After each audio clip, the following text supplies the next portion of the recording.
Good morning, everyone. All right. So, in the last class, we discussed the basics of essay writing. I explained to you some of the parameters required when you are writing an essay. An essay should be what? Should I focus only on the artistic aspect of the essay, or should there be some science behind it? Science. So, the last class we covered this. I told you how your introduction must be. I told you how your body must be, and conclusion of an essay. What we are going to do today is very simple. Today we are going to take themes and then discuss sub themes, and in the class itself we'll try to practice how to write an intro, how to write a body, as well as the conclusion part. All of you are following me? Just a quick recap. In the last class, when it comes to body of the essay, what were the things that I told you must be there? There should be flow. What is flow? From one statement to another statement, when you are moving, there should be an organic connection. That is flow.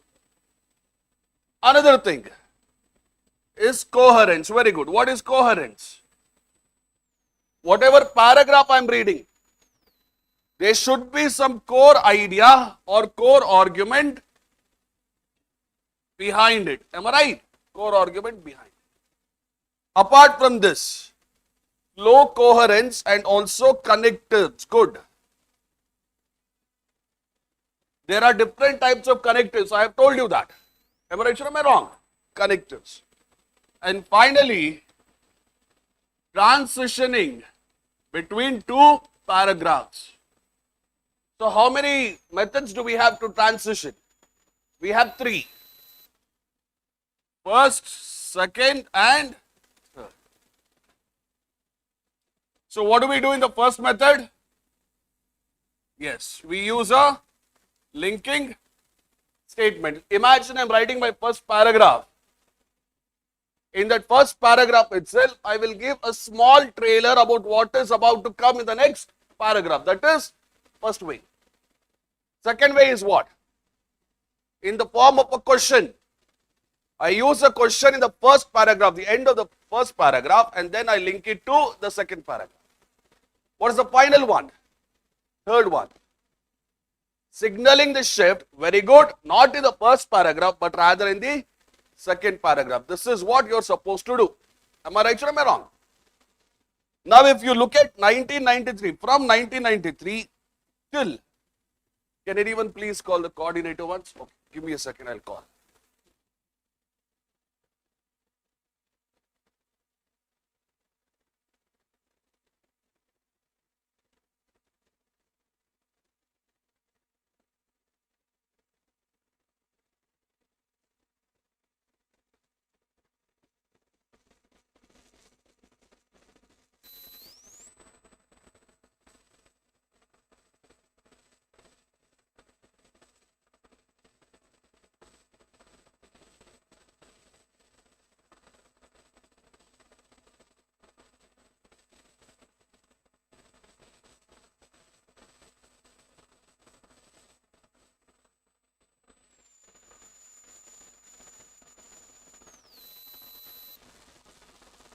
Second, let's try to rectify some technical issues.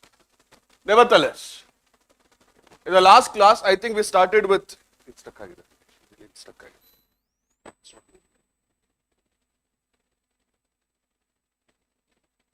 just give us 2 minutes.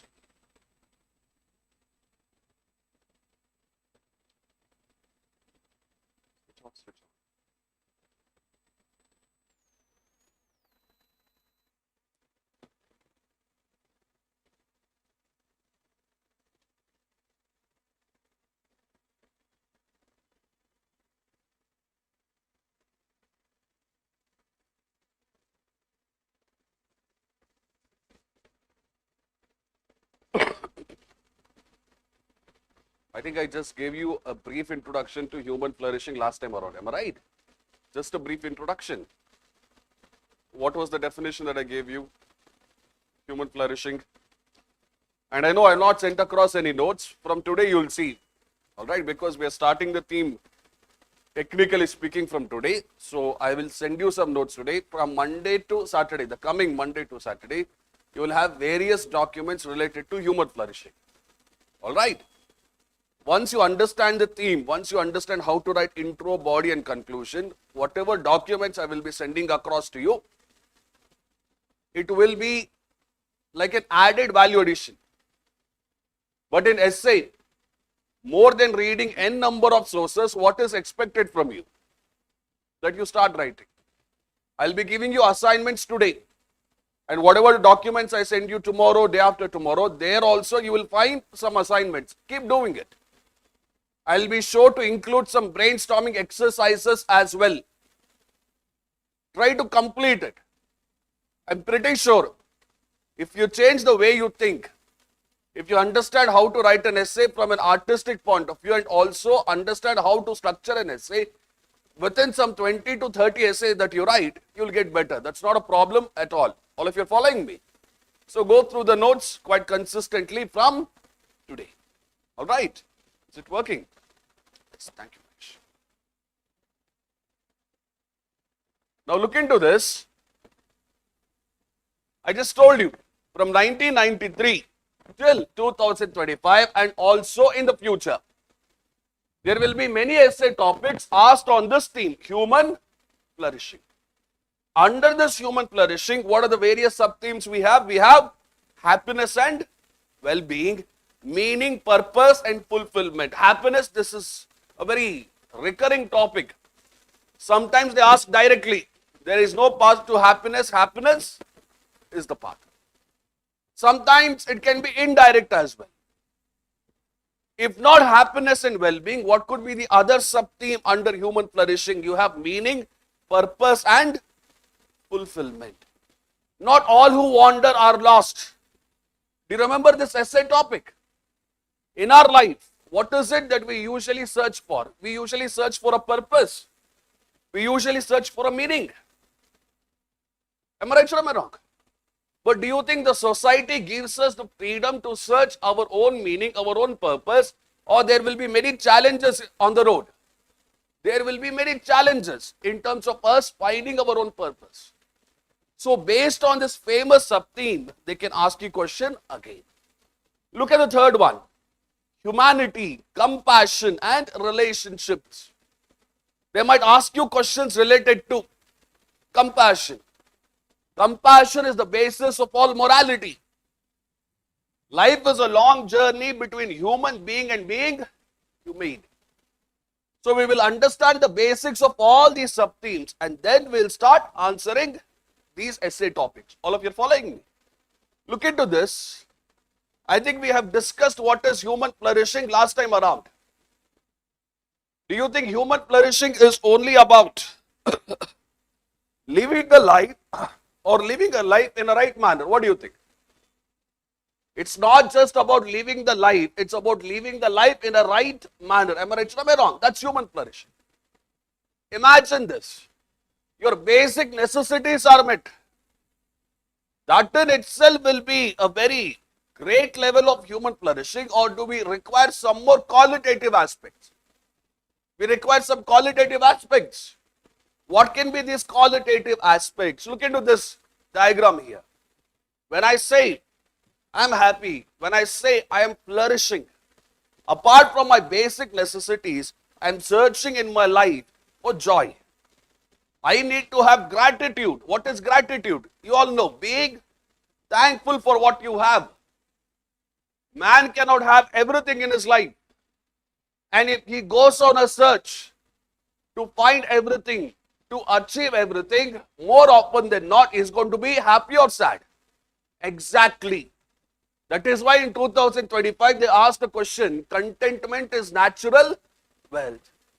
Materialism is artificial poverty. So when I say someone is flourishing in their life, there should be joy. Joy is inner sense of well-being. It does not correspond to any external events. Am I making my point clear? Now, outside, you have this Mungaru Male type of weather. Because of this external circumstances, it might make you happy. Am I right or am I wrong? On the other hand, imagine I think about the gift which was given by a person that I care, that I love, whatever it might be. So many days have gone by, so many years have gone by. Will that give me happiness or will it bring a sense of joy in me? Joy. Am I making my point clear? For happiness, you have immediate external circumstances. Joy is something much more internal. Am I making my point clear? You might have seen a doctor. A doctor might be involved in an operation for long number of hours. But still the same doctor comes back and meets other patients with a lot of patience and tries to answer each and every question. Is it because they're finding happiness in their profession or is it because they're finding joy in that profession? There is a joy. Am I making my point clear? So in my life, when do I say that I have human flourishing? When I have joy, when I'm able to showcase gratitude or be thankful for whatever I have, when I'm able to have peace. And I've taught you this in your OGP classes. True peace is not just absence of war, but presence of justice. So many people think peace is what? Absence of violence. Not just that. True peace is when there is justice in the society. And what could be the justice meaning? Apart from this roti, kapda, makan, you having access to fair opportunities, that also helps. Am I right or am I wrong? What does justice mean in this context? Not so much of bias, stereotype, prejudice with regards to your religion, caste, whatever it might be. Am I making my point clear? Justice. What is human flourishing? In a society, if there is justice, there is naturally human flourishing which is going to happen. In a society, when there is no justice, do you think human flourishing will happen or will it be difficult? It will be difficult. Am I making my point clear? All of you, come back. Look at the other thing. Contentment. It is the ability to control your desires. It is the ability to say no more. Am I making my point clear? Contentment is finding happiness in what you have. Do you think these are things which people have these days or are they in scarcity? That is why we are not happy. That is why we are not flourishing. And look at the last one. Good life. When I say a good life is something as per Aristotle, which is led in a way where there is meaning, where there is value, where there is character. Am I making my point clear? If a person is leading his life with a strong character, he or she will showcase higher levels of human flourishing. Many people call that human flourishing as happiness. Artha agtide tane? Which one is more broader? Happiness is more broader or human flourishing is more broader? Very good. Human flourishing is more broader. Under that, you have various other things that comes into picture. All of you are following me? Come back. Look into this. In the last class, if you remember, I told you stories about Diogenes and Alexander. Do you remember that? Alexander, he wants to meet this beggar philosopher. He goes to meet this beggar philosopher, and before they could start a conversation, the beggar philosopher says, Alexander, you're standing in front of the sun. Please move aside. Did beggar philosopher care for anything else externally or did he have an inner sense of joy? Inner sense of joy. Am I making my point clear? All of you. Come back, come back, come back. Listen to me. In the last class, probably I might have told you about this psychologist called as Manthan. As per him, what is human flourishing? He gives a model called as PERMA model. First one, positive emotions. So when I say positive emotion, is love a positive emotion or anger or hatred? What do you think is positive emotion? Generally speaking. Love is a positive emotion, provided you know how to love, how to carry forward with it. Anger is not necessarily negative if you know how to channelize that anger in a positive and constructive manner. Am I right or am I wrong? So in your life, when there is positive emotions, imagine there is a person who is optimistic. Optimistic means who? Someone who has hope in their life. Imagine someone who is very pessimistic. Idu agalla, nan kail agalla. Imagine there is an individual like that who is more positive in life. The first person or the second person? The first person, positive emotions. Look at the next one. Engagement. So when we are talking about engagement, imagine I am having a conversation with Hitendra. And in my conversation, I treat him not as a means. Sorry, I don't treat him as an end in himself, but rather as a means for my selfish needs. Am I making my point clear? Imagine I'm having conversation with Hitendra and I'm treating him not as an end in himself, but rather as a means for my selfish needs. Is that positive type of engagement or is it negative? It is negative. Most of the time when you see all these business enterprises, they look at us as if we are a means. For them, we are just numbers. For them, we are just profit. They don't care about our well-being. Am I right or am I wrong? So when you have engagement with another person, try to treat him or her as an end in themselves. When you're having engagement with another person, make sure that you add more value to their life as well. Not just yours, more value to their life. Am I making my point clear? That will lead to positive engagement. So here Martin Seligman, he believes a life which is having that human flourishing must meet all these PERMA model parameters: positive emotions, engagement, relationships. Do you think relationships are based or founded on the value of trust or mistrust? What do you think? Trust. Am I right or am I wrong? Trust should be the foundation of all relationship. And how do you think trust emerges? Through love, through mutual respect. You guys agree with me? If you look at the quality of relationships that we have in this country or in our lives as well, in this world, generally speaking, is it on the positive side or is it on the negative side? What do you think? Negative side. That is why even though we are making good amount of money each and every year, even though our GDP numbers are increasing, we are not flourishing as much as we should. That is why we are silently suffering. Couple of years ago, I think it was in 2024, I guess, that asked a question. Social media is causing something called as FOMO. What is FOMO? Fear of missing out, and this is there especially in all ages or youth in particular. Youth in particular, am I right or am I wrong? And this is causing anxiety, loneliness, depression, so many things like that. When you use social media, please tell me, is it a den of positive emotions or negative emotions? Negative emotions. When is the result going to come? Today, tomorrow. From last 3 days, I'm hearing today. You also know that. So I just went through some social media posts, and in those social media posts, they were saying today the results will come as per the insider source. In the morning, as per the insider source, results will come today, all the very best. By the night time, the government servants were just about to release, but because of some meeting, they could not release. So next day, the same story repeats. Am I right or am I wrong? Many of the students who go through all of these posts and they keep reading results today, results today, results today. Do you think they'll be happy about it or they will be tensed? They'll be very tensed. By the evening time, you should look at our students. The way they scold the person who made this post is extraordinary. When you use social media for any reason, more number of the time, most of the time, it's not a den of positive emotions, but rather it is negative. Am I right or am I wrong? The trolling, the bullying, the abusing that you see on social media is increasing day by day. Am I right or am I wrong? So if you search for happiness there, if you search for flourishing there, you're not going to find it. Am I making my point clear? Some person who was doing a stand-up comedy a couple of months ago, he asked two people some random questions.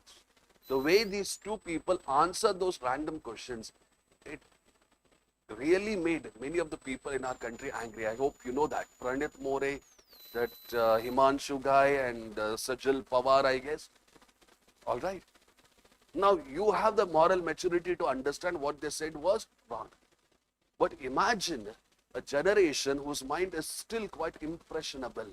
Imagine they grow up believing that these are the right things, these are the good things, this is how society is supposed to work.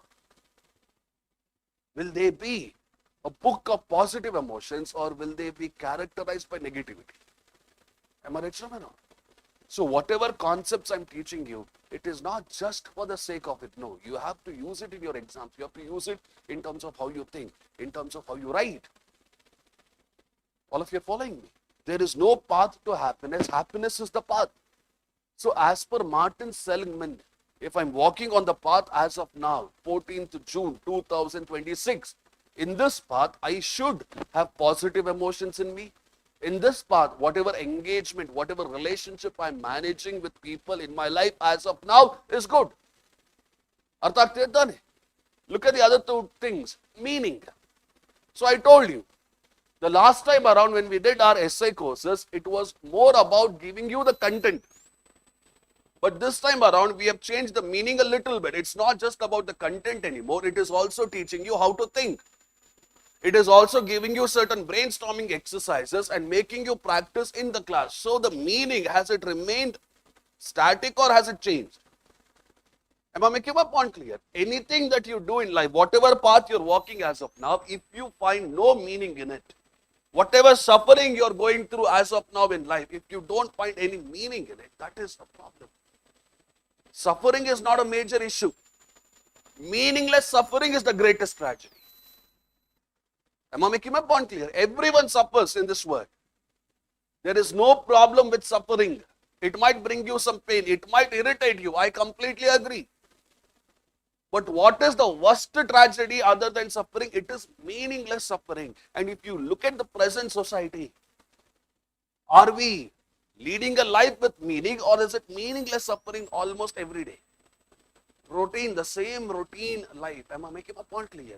So people might be initially happy with that routine life, but as and when time progresses, they just understand it is a meaningless life. It is a meaningless suffering. There is not much in it. Am I making my point clear? Somewhere I read in West Bengal, a guy who is just around 21, 22 years of age, I forgot his name, he started to pose. He started to tell his own family members, his relatives and everyone, friends and everyone, that he is the youngest brigadier in Indian Army. Have you come across this? Yes, he is just 21, 22. And apparently he gave NEET examinations twice it seems. He was unable to crack it, and then he came out with this grand scam, grand scheme to make people Buddhas. Yes, he suffered failure 2 times in NEET examination. I also can understand, because I have had my share of failures in life. All of you following me? But even in that suffering, there is a meaning. It's just that we need to search for it. Suffering is not problematic. Meaningless suffering is problematic. And look at the last one, accomplishment. Now, do you think this accomplishment is just associated with power, wealth and fame, or is it something more than that? Something more than that. For example, leaving behind a legacy. That's an accomplishment. Someone who is willing to take your name and say that this person added value to my life, that's accomplishment. Someone who carved a road by using hammer and chisel to reduce this mountain, that is an accomplishment. Someone who set up Tata Enterprises and ensuring that this Tata Enterprises work in the interest of not just the profit, but as well as the planet, as well as the people, that is an accomplishment. Am I right or am I wrong? So accomplishment is something which not only gives you happiness, it is something that gives you a sense of joy. It can be as simple as writing an essay when someone gives you an assignment. That's an accomplishment. Now, do you think accomplishment is something that happens once in a while, or can it be a recurring theme? Recurring theme. Getting up each and every day, trying to do activities in as passionate manner as possible, that's accomplishment. All of you are following me. Most of the times when I ask my students what is accomplishment, they try to connect it to success, career, education. All good. Nothing wrong with it. But accomplishments are not only in that extraordinary things, accomplishment is doing the ordinary things in the best possible manner. That's an accomplishment.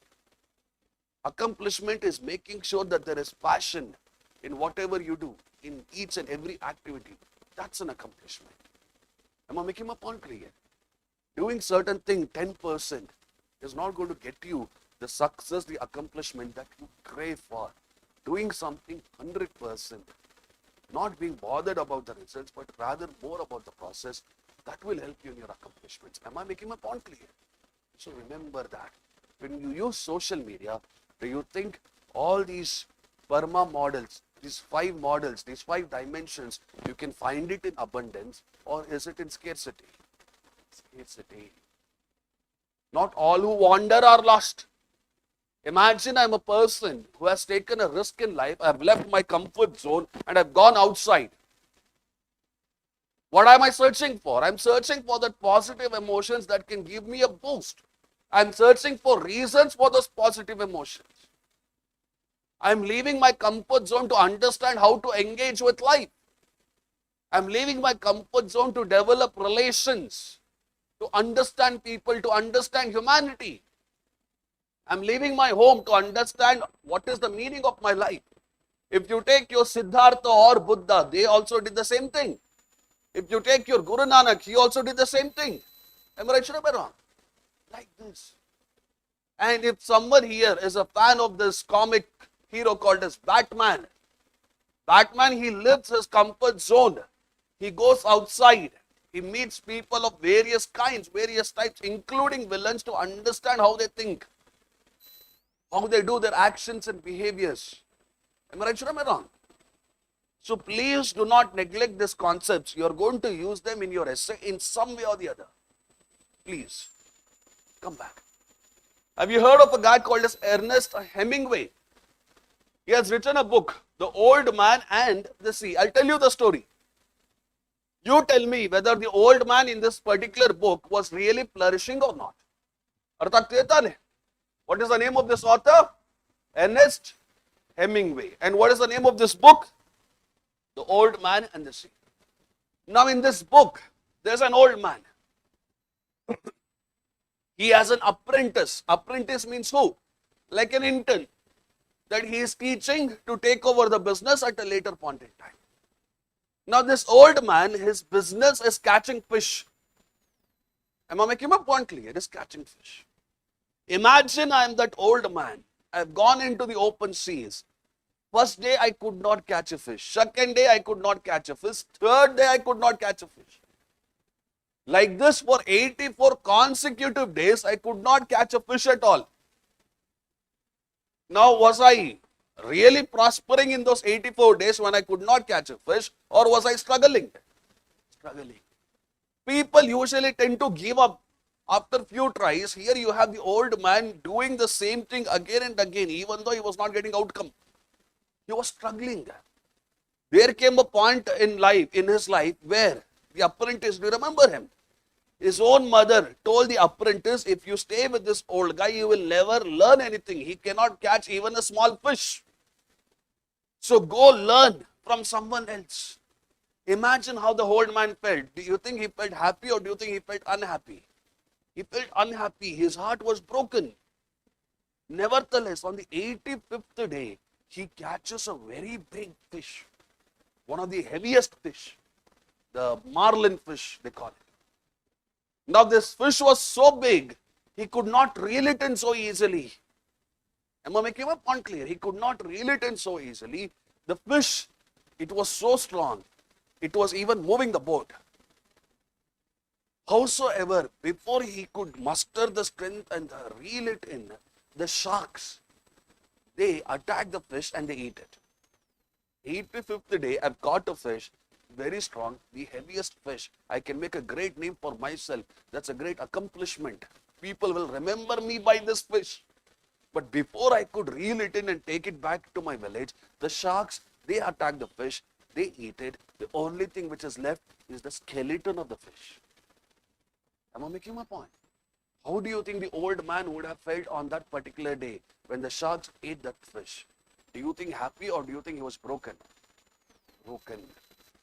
One of the best works of Ernest Hemingway. All right. Human flourishing. It's not going to be a smooth ride. It will have its ups and downs. And speaking in general terms, the ups are more or the downs are more? Downs are more. When we are trying to walk the path of human flourishing, when we are trying to reach the destination, what is the major problem? We might not have support. Am I making my point clear?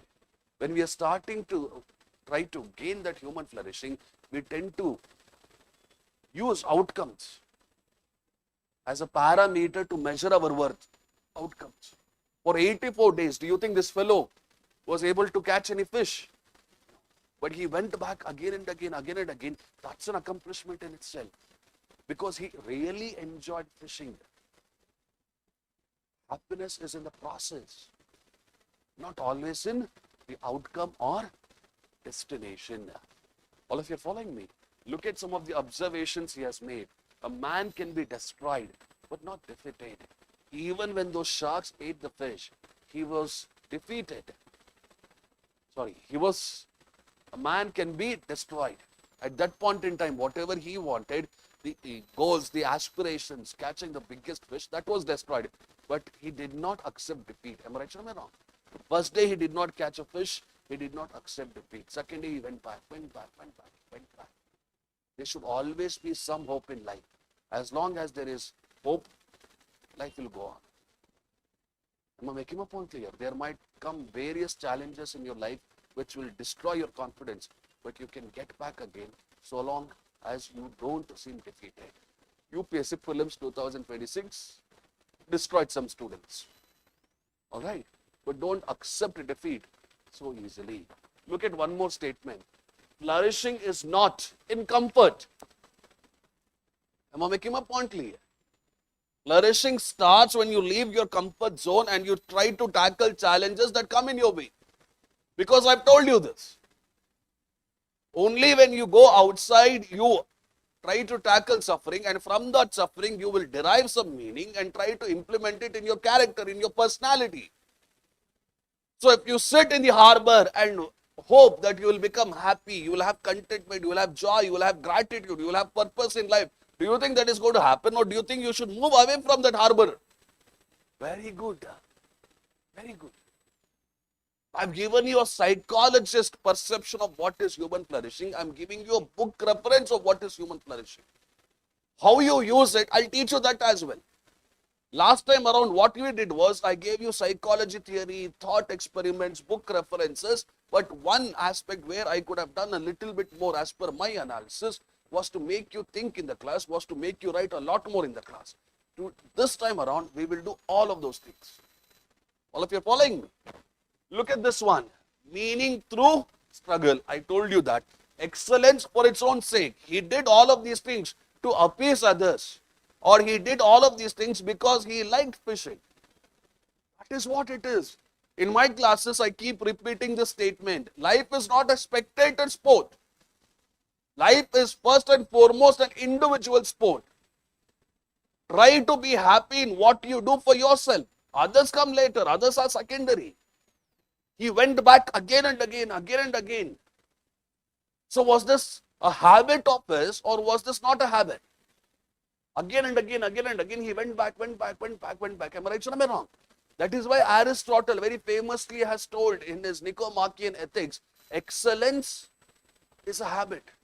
It's not a random act. Habit is something that you do unconsciously in a repetitive manner. Am I right or am I wrong? He went back again and again, again and again. That shows his excellence. That shows his commitment. So don't be afraid of failures. Don't be afraid of judgment from others. You're doing something. It might not be giving you the greatest accomplishment or dividend today. But when you keep on doing it again and again, again and again, your marlin will come. The heaviest fish will come. You just have to wait. You need to have patience. All right. Look into this. Santiago in Hemingway, The Old Man and the Sea. Santiago is the name of the old man. And the sea catches the fish of a lifetime. only to see it consumed by sharks. Yet his dignity remains intact. He is not sad. He is quite happy. He is quite content. The story reminds us that human flourishing lies not in outcomes, but in courage, perseverance, and the refusal to surrender one's spirit in the face of adversity. Adversity means what? Challenges in life. All right. It is best to see life as what? As a journey, not as a, in this particular essay topic, maybe in the introduction, maybe in the conclusion or somewhere in the body of the essay, you can try to bring this particular book reference. All of you following me? Forget book reference. You can't remember Ernest Hemingway. You can't remember the story. I get it. But understand some of the arguments. Flourishing does not happen in comfort. Excellence is an act. Sorry, excellence is a habit that you need to cultivate. Courage, perseverance, and the refusal to give up. These are three arguments that you can use in almost all essay topics. Am I right or am I wrong? A ship in harbor is safe, but that is not what a ship is meant for. Even there you can use this. Am I making my point clear? All of you, come back. See, there are videos available of mine, even in terms of open session YouTube videos like this, or even in terms of other open sessions I have taken in the last year. There I have told you, whomsoever takes Nobel Prize in literature, keep a track of them. Whomsoever wins any Jnanapita award or any national award of sort, Booker Prize of sort, keep a list of them. I'm not asking you to keep a list of top 100 people, no. In the last 10-15 years, whomsoever has won, if you keep a list of them and you try to understand what are the issues that they're writing about, what is the tone in which they're writing, that in itself will give you sufficient content to write great essays. Am I making my point? All of you.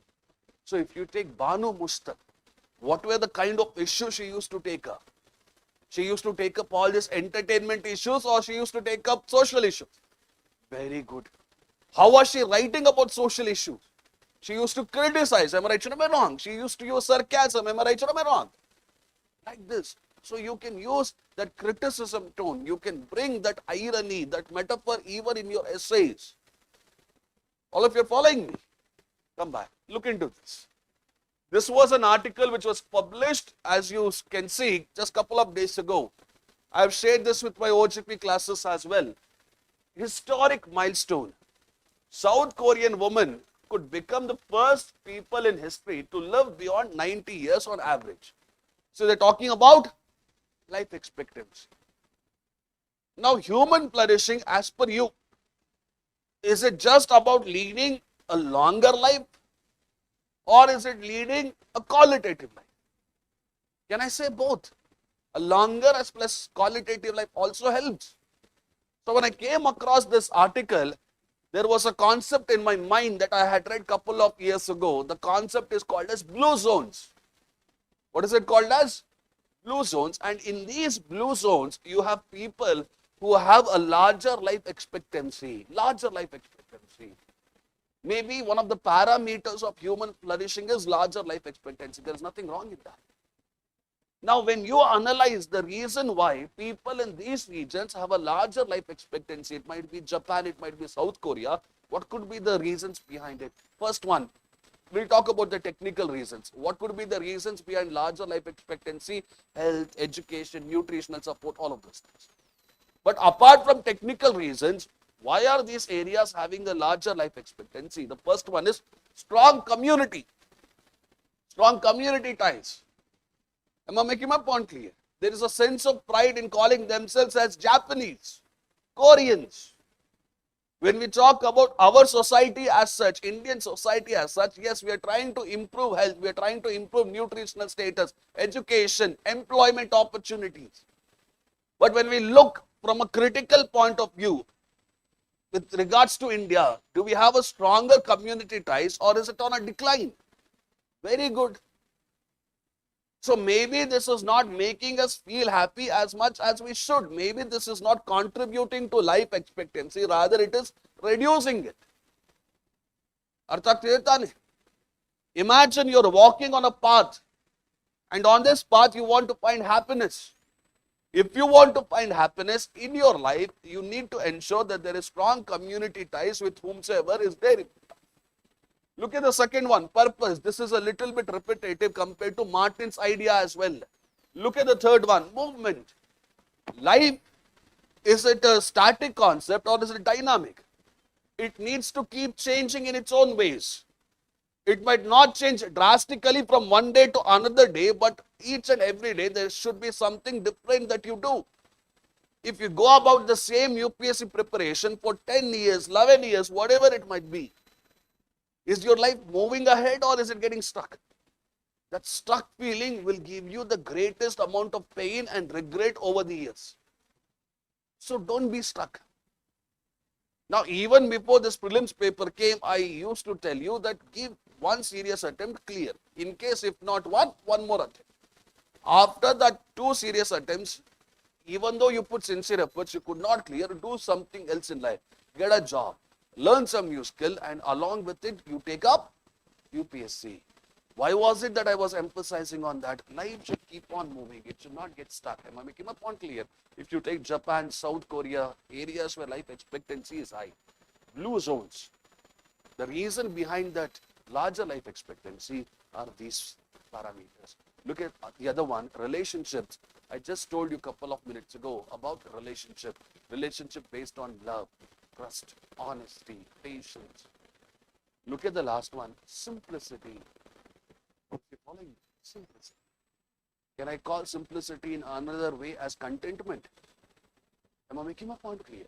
When you follow these parameters, your happiness, your human flourishing, your life expectancy will also be on the positive side. I'm giving you concepts. I'm giving you concepts. In the next couple of minutes, I will tell you how to write an introduction by keeping these concepts in mind. So don't forget them. All right. Look into this one. This is something that I might have told some of my students already, but in case if you have forgotten, there was an individual called as Robert Nozick. Now, Robert Nozick, he came out with an experiment. It was a mental thought experiment. So, what's your name? Sachin, yes. You are the one who texted? Yes. Okay. So, let us say I give an option to Sachin. The option is this. Sachin, I'm going to plug you into a machine. Now, once I plug you into a machine, Sachin, let us say he wants to become IAS officer. So, I will stimulate that experience in him. Am I making my point clear? I will take Sachin, I will plug him to this machine. I will stimulate the emotion, the ecosystem of him becoming an IAS officer. The only catch is, once I plug in, I can't plug out. He has to stay there forever. If he is plugged in, he is IAS officer, he is experiencing happiness, pleasure, and so many other things. Am I making my point clear? So I ask Sachin, Sachin, do you want to enter into a machine like this, which is going to stimulate all the experiences you want in life? I give him an option. Do you think Sachin is going to take up that option, or do you think he won't take up that option? He won't take up, right? Why? I'm giving him the option of having the pleasure throughout his life. Why is he not taking up? Because human flourishing, it's not just about pleasure, right? It's something more. What is that something more? That's a question you need to examine in your essays. You need to ask yourself in your mind. Human flourishing is when I have the freedom to think, when I have the freedom to experience organic emotions, not pushed narratives. Am I right or am I wrong? Not pushed narratives. Most of the times when you're living in this consumeristic world, are we getting this fresh organic emotions that we are creating by our own free will and choice? Or do you think it is pushed by all these MNCs, companies, advertisements? What do you think? First one or the second one? That's the problem. That's the problem. You're following me? The society keeps saying, if you want happiness, plug into a system which will make you an IAS officer. The society will say, if you want to be happy, plug yourself into a machine which will make you a doctor or an engineer or whatever it might be. But once you become an engineer, a doctor, or whatever it might be, do you think that you will be always happy, or will there be problems? There will be problems. Am I right or am I wrong? You need to have the wisdom whether the path I'm choosing is the right path. You need to have the wisdom, no matter what path you're walking, you're not plugged into some narrative, some machines. You can excel even beyond that. That type of mentality you're supposed to have. All of you are following me? Come back, come back. Look into this. So this guy's name is David, a thinker. Now what has this David said? It is not joy that makes us grateful. It is gratitude that makes us joy.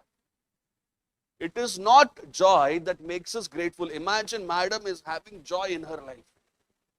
Am I making my point clear? Imagine madam has joy in her life. So she is going to be grateful for everything. It might be grateful for the class. It might be grateful towards her parents who have sacrificed so much for her.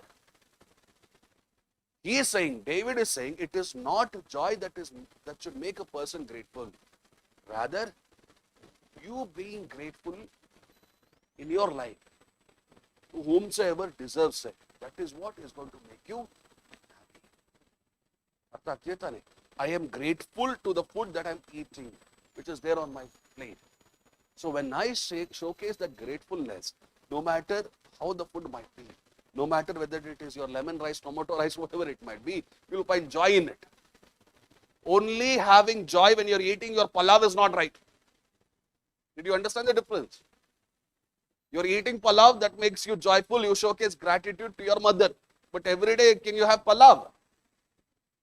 On the other hand, even on those days when you're having your lemon rice, tomato rice, uppit or whatever it might be, you showcase gratitude to your mother, whomsoever has prepared it, maybe your father as well.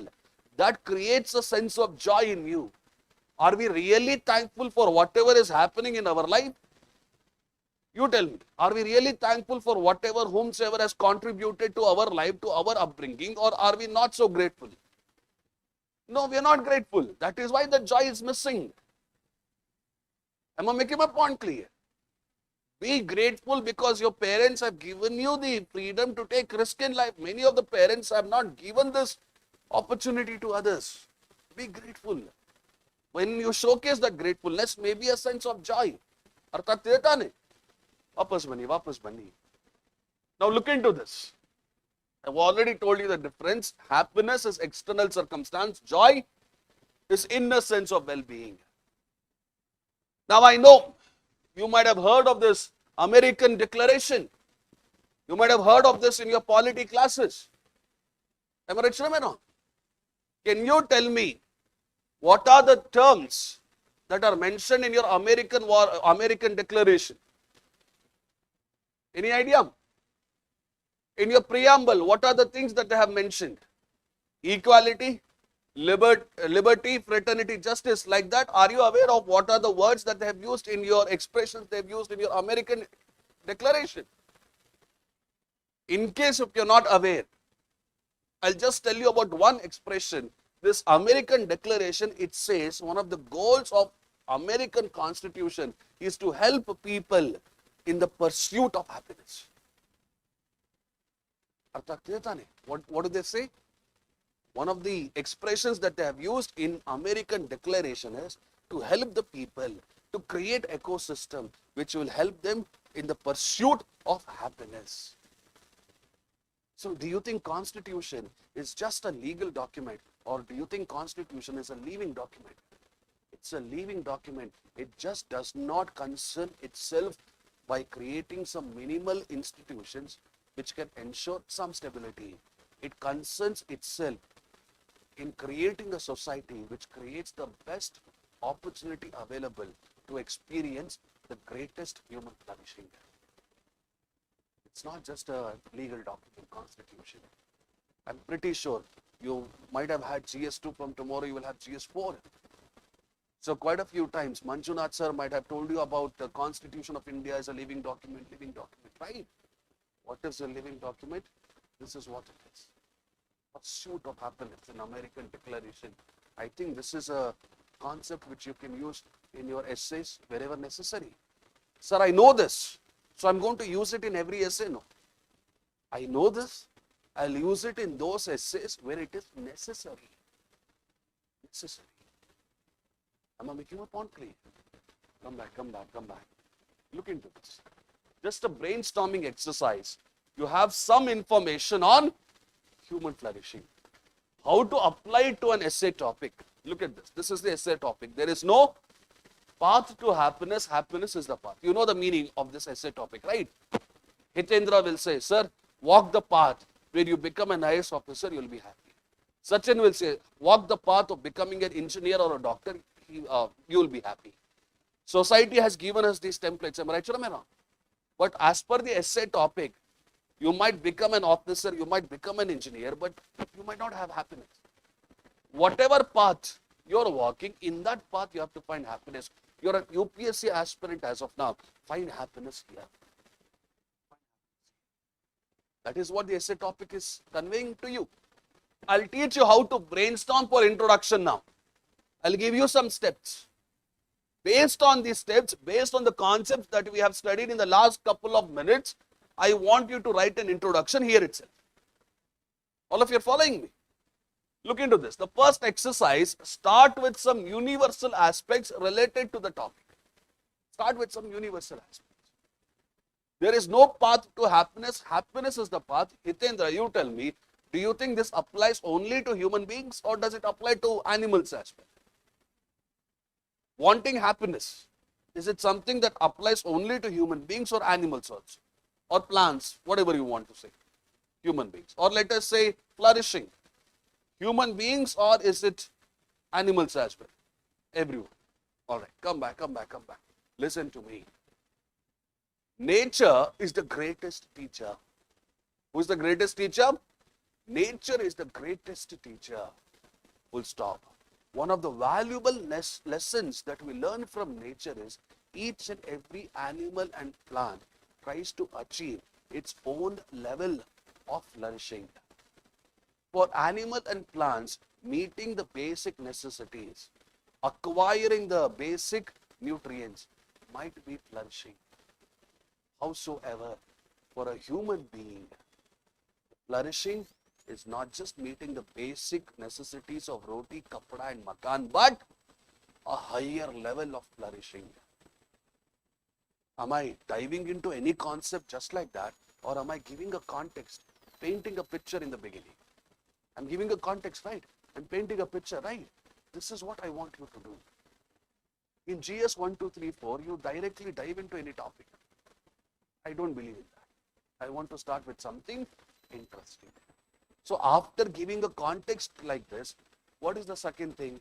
Try to connect this with the present situation. Let us say this is my other brainstorming exercise. When we look at the world as of now, we have more and yet we feel less. Did you understand the contrasting picture? We have more of everything and yet we feel less of everything, including ourselves. Did you understand the statement? You have so much of technology, you have so much of money, and yet you feel less in whatever you do. That's the present situation. If you're following me, look at the third thing. Maybe a philosophical or any value addition analysis of it.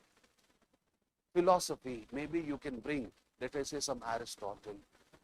What does Aristotle say? Should you just lead a life or should you lead a meaningful life? Maybe we are not leading that meaningful or purposeful life. That is why happiness has eluded us. Can I make arguments like this? If not philosophical, maybe you can bring some concepts. For example, I taught you the concept of blue zone. In this world, there are blue zones spread across different parts of the world. Blue zones are those areas where people have a larger life expectancy. The reason behind that larger life expectancy, you can mention. All of you. Connect the hook with the given essay topic explicitly. Explicitly means what? Directly.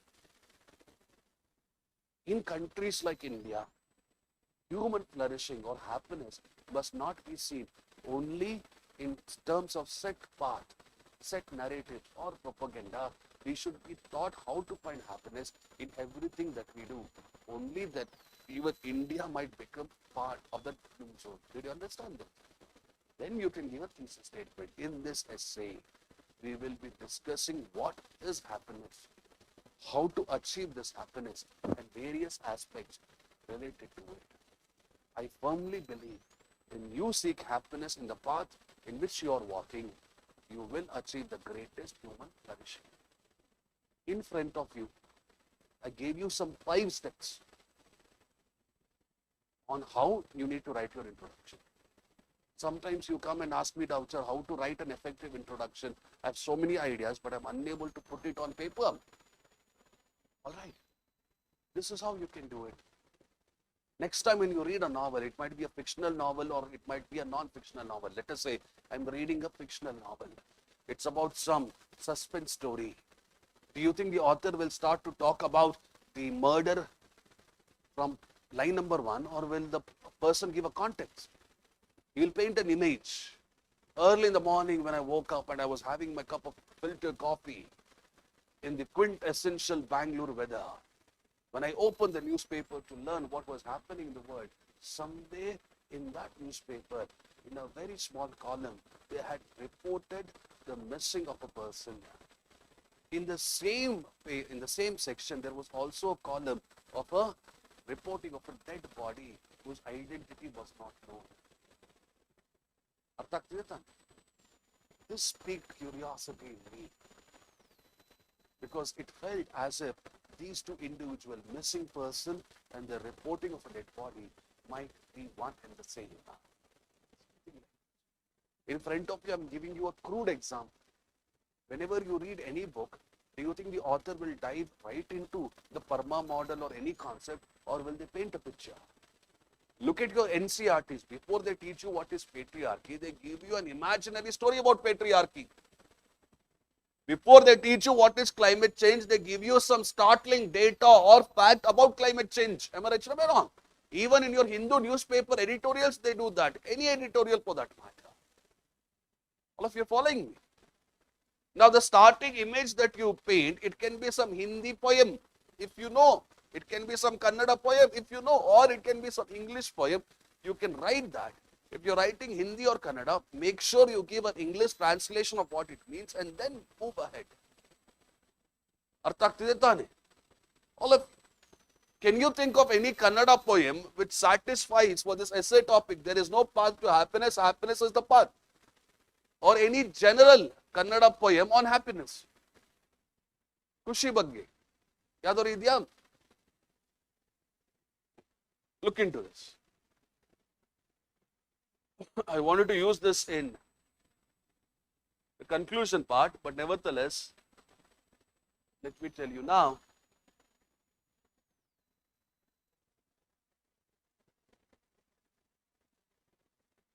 There was one poem that I had kept. Okay.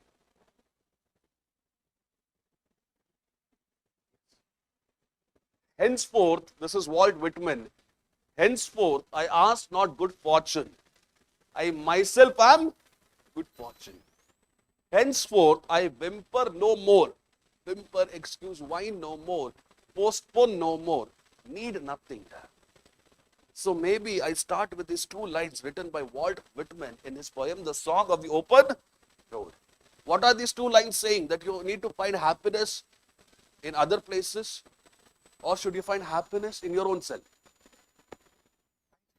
So maybe you write this poem in the beginning and then you go about writing your answers. Did you understand? So how many steps are there in your introduction? 5 brainstorming exercises. Now keep this 5 brainstorming exercises in your mind and try to write an introduction here itself. I'll give you 10 minutes. Do you think I have taught you only this one concept of blue zone, or have I taught you other concepts as well? Other concepts, right? Just today I taught you book concept. I've given you Diogenes and Alexander story. So use this concept and try to write an introduction. Did you understand? First you have to paint a picture. Start with some universal aspects related to the topic. What is the topic? There is no path to happiness. Happiness is the path. Did you understand, all of you? Yes or no? Pakka? Give me some voice. Yes, sir. Good. So start writing. Try to connect using something. There is no path to happiness. Happiness is the path. I just gave you example couple of minutes ago. Harsha, did you understand? Start writing. It can be some Kannada poem, English poem. Either way, it's fine.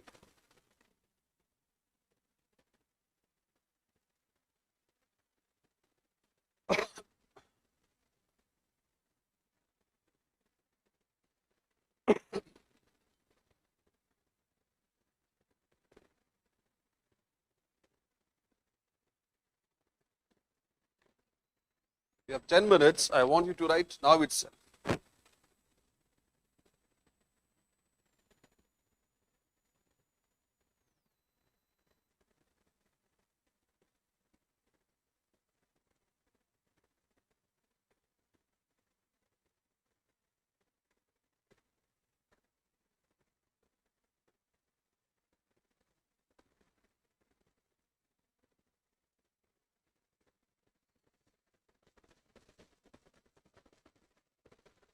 See if you can bring American Declaration of Independence, Burma model. All right. All these stories that I've told you. Old Man and the Sea written by Ernest Hemingway. See, try to explore. Or maybe some current affairs event that happened couple of days ago, months ago, like that. Any famous personality who found happiness on the path in which he was walking rather than searching for happiness everywhere. Not everywhere, using a template approach.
See, even if it seems difficult, don't worry.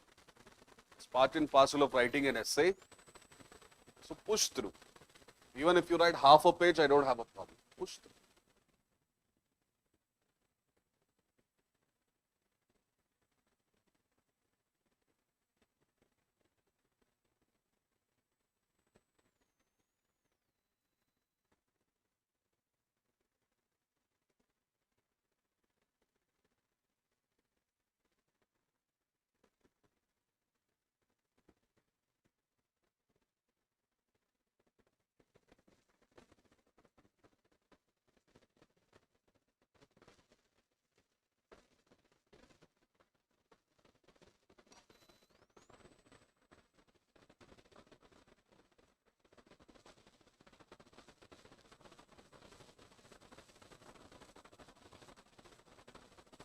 Don't write any UPSC anecdotes, please. Avoid UPSC aspirant rank holders. Did anyone write?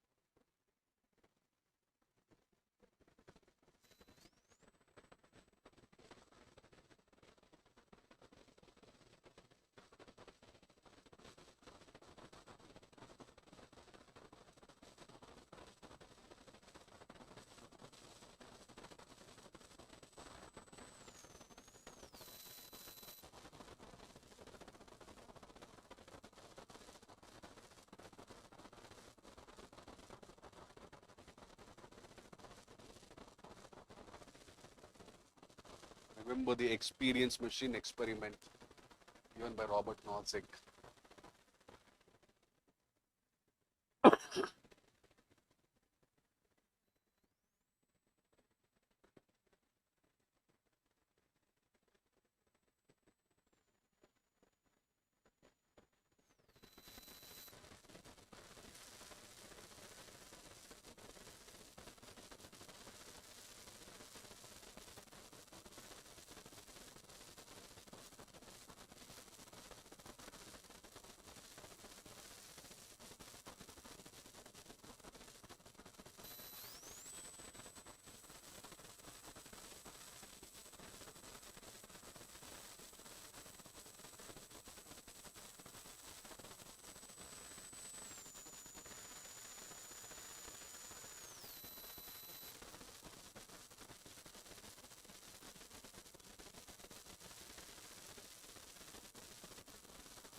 Keep this 4 to 5 steps in your mind.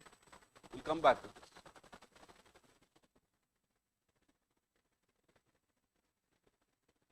How many of you have completed? Done. Madam? Not start. Started. Where did you get stuck? Good one. Listen to me now. Listen to me. Right? Sufficient amount of time I've given. Listen. So how to paint a picture itself is very difficult for you. Am I right or am I wrong? That is why I have written, always remember, simplicity is your greatest ally. Ally means what? A friend or an enemy? It's a friend. Madam, what's your name? Parvati. All right. Parvati, madam, look into this. When a child is born, what is the path in which the child wants happiness? Playing with the parents. Am I right or am I wrong? Having toys. Madam, yes or no? Now the same child, when he or she grows up, do you think playing with the same toys will bring them happiness, or do they change? They change, right? When they become teenagers, youth, matured, and even senior citizens, do you think their definition of happiness changes, or does it remain the same? Keeps on changing, changing, changing. Am I right? Now, even after leaving or even after experiencing different definition of happiness, Do you think all of them will be happy, or do you think some of them will have regrets? All right, let me simplify it further for you. Your childhood, were you happy? Did you have a happy childhood? Don't be worried. All is well, boy. All is well. You are happy, right? Happy childhood. Am I right? Good. But as and when people grow, when they become youths, when they take up jobs, do you think the same quality of happiness it increases, or do you think the quality of happiness decreases? Generally speaking, not you.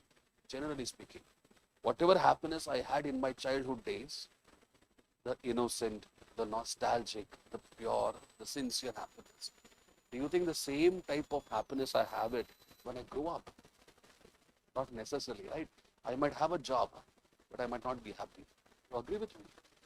When I was a child, it did not matter whether I wore branded clothes or branded shoes or whatever it is. If you give me a spoon and everything, I will play with it. Did you understand? Pakka na? All of you. Listen. We live in a world where we are very nostalgic about our childhood. The reason behind this nostalgia is the kind of happiness, is the kind of deeper sense of joy we felt when we were young. Where is that joy now? That's the $1 million question. Whatever I told you in the last couple of seconds, can I use it just like that in my answers? I can, there's nothing wrong with that, right? Come back. Where is the joy? That's the $1 million question. When I sit back and try to think about it, the reason why I'm unable to recreate or at least feel this type of joy in my life is because when I was young, I followed what truly meant to me, truly gave me happiness, truly gave me joy. But as I started to grow up in the society, I followed what my parents told me is happiness. I followed what my teachers told me was happiness. I followed what media, technology and everything told me was happiness. Maybe this is where the fault lies in our life. Following the narratives, following the propaganda without asking ourselves, do we really want it? Have I painted a picture? Then maybe I bring the value addition, that is Robert Nozick. The same idea was converted into a thought experiment by a guy called as Robert Nozick. Here, he gave a choice to an individual to plug themselves to a machine which will stimulate all the emotions that they want, but still the individuals chose not to go through it, because at the end of the day, whatever path they are walking, whatever choice they are making, they want to retain the free will. Artha agtidea? All of you. Am I making my point clear? Did you understand painting a picture? So when you're trying to paint a picture, who is your greatest ally? Your simplicity is the greatest ally. That simplicity can come from your own life. The simplicity can come from your nature. The simplicity can come from any current affairs also. Artha agtidea tane? Current affairs also. For example, in the present society, there is no path to happiness. Happiness is the path. All right, let us say I've given you this essay topic in current affairs. Can you think of any event in recent years, in recent months, which justifies the statement, there is no path to happiness, happiness is the path? Is there any current affairs event? There is no path to happiness, happiness is the path. Is there any current affairs event which justifies the same? Sorry, sir? Japan monkey, yes, you can bring that. Right? The lonely monkey that we had a conversation in the last class. The existential penguin that we had a very good. Not at all a problem. All right? Quality of relationship angle you can bring. Listen to me. Listen. If not that, can I bring any book reference? I can. What is the book reference that we discussed today? The Old Man and the Sea. Do you think I will start writing? Ernest Hemingway, one of the greatest writers of 20th century, wrote a book called as Old Man and the Sea. No, I will not write like that. Books are treasure trove of knowledge. It is the treasure trove of wisdom. And in this treasure trove of knowledge, one person who contributed greatly was Ernest Hemingway. a great writer, one of his most celebrated books, Old Man and the Sea, then you're going to give the gist of that story in a simple way. Am I making my point clear? Then you're going to connect that story of that book to the given essay topic, then thesis statement. Like this also you can proceed. All of you are following me. There is no path to happiness. Happiness is the path. If you can think of any movies also, you can bring it. But before you bring movies, will you directly dive into movies or will you give some sort of picture? Will you paint a picture? Will you paint a context? Movies are nothing but a reaction or reflection of the culture it springs from. One of the movies which captivated all our attention in the present times, The Pursuit of Happiness, which starred Will Smith, who was essaying the role of a guy called as Chris Gardner. Maybe like that, if you want, you can start. Arthak deta nahi. So that is why I told you in the last class, when it comes to introduction, hook can be given through an anecdote. Hook can be given through a book reference, movie, imaginary story, whichever one you want to choose, that is your choice. Anecdote means what? An imaginary story or a real story? It's a real story about any real personality. Am I right or am I wrong? Who can be that real personality? There is no path to happiness. Happiness is the path. Can you think of any personality who followed this throughout their life? Swami Vivekananda, very good. Swami Vivekananda found happiness, found meaning, found quality relationship in whatever he did. He had value engagement with others. He had positive emotions in him. Am I right or am I wrong? Like this. How will you start introduction if you're using an anecdote? How do you bring that person, Swami Vivekananda, in this essay topic? You tell me. Curiosity is the mother of all inventions. It was this curiosity that led Narendra Nath to a teacher called as Ramakrishna Parahamsa. Ever since then, Narendra Nath was very famously called as what? Swami Vivekananda. Even to this day, Swami Vivekananda remains an icon for the youth. What is the reason behind it? Because Swami Vivekananda very famously told, if reading Bhagavad Gita is not giving you happiness, but playing football is, find happiness there. Invest in that football. Am I making my point clear? Swami Vivekananda very famously throughout his life, through his speeches, kept on saying, free will is important.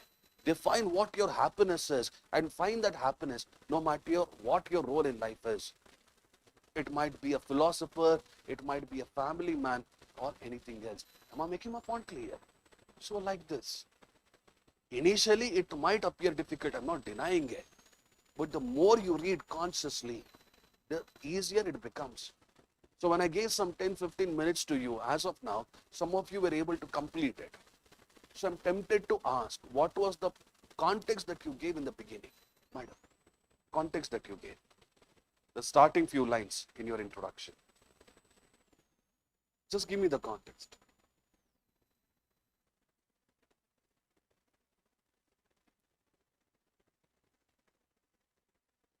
Okay, like that you have given. All right. Hitendra? Imaginary story. Okay. Hmm.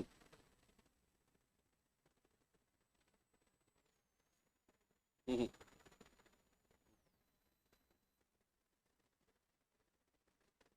Mhm.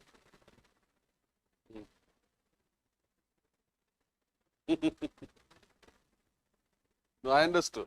Even our parents gave us this same definition. After 10th, you'll be happy in life. I passed my 10th, then they said 12th.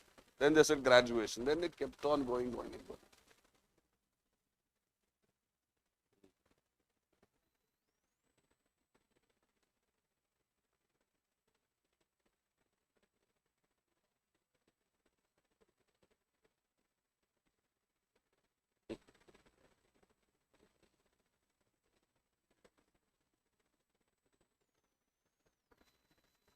Mm.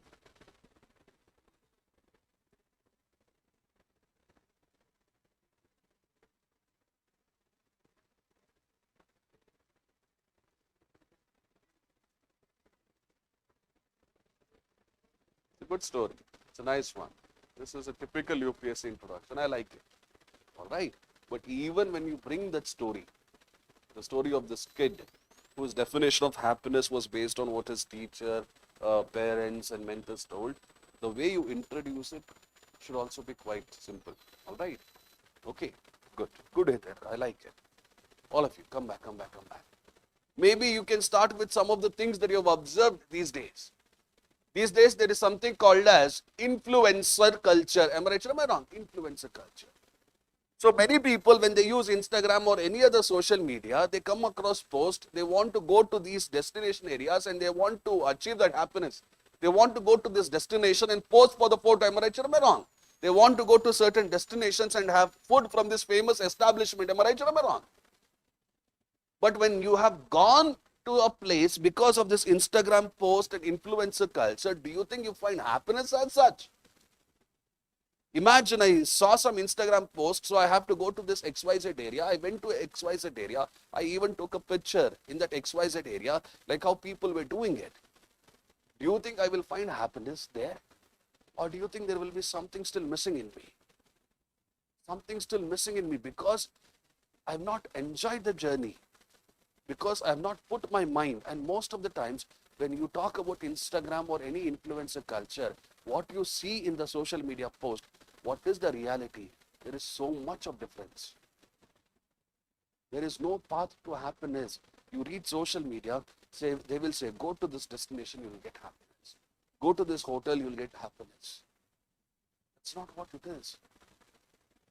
You might be inspired by them, but at the end of the day, it is for you to define your journey. It is for you to define your destination. It is for you to enjoy the life.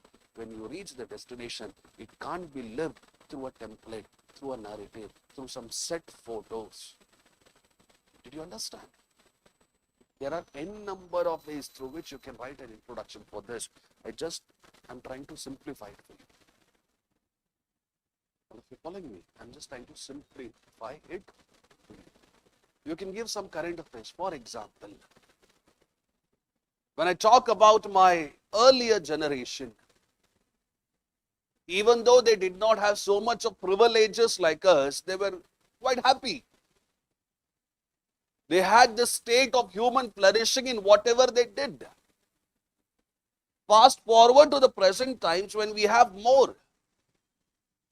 We still feel as if we are less and we are stuck in a perpetual cycle of loneliness, anxiety and depression.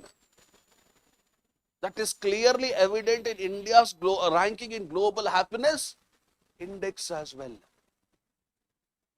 Now, when you minutely observe the reason behind this trend, you understand that in our forefathers' generation, they found happiness in whatever they did. It might be some handicraft business, it might be certain hobby of theirs, or it might have been their professions. They found happiness in meeting, in talking, everything. However, these days, the present generation has been pushed by this consumeristic culture, essentially, that if you want to find happiness, you need to have a branded car, a branded type of cloth. Am I making my point clear? All of you are understanding, right? In the present generation, when we live our life like a racehorse, running a racetrack designed by someone else, we can't find happiness. Maybe for us to proceed forward, we need to look back and learn an essential truth. Happiness is in everything. Happiness must not be seen as a race run by a racehorse. Did you understand? See, whatever I'm telling you, I don't have a book in front of me. All of you following my point? I understand the concepts and I try to teach my students on the spot the ability to write. Maybe I'm making some grammatical errors here and there. Maybe my words are a little bit longer.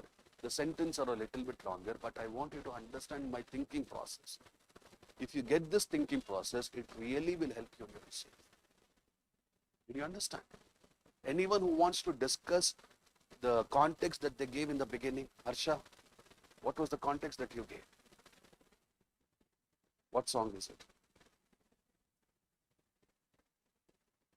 Okay, nice. Any lyrics of that song that you've written? Yes. Can you tell me?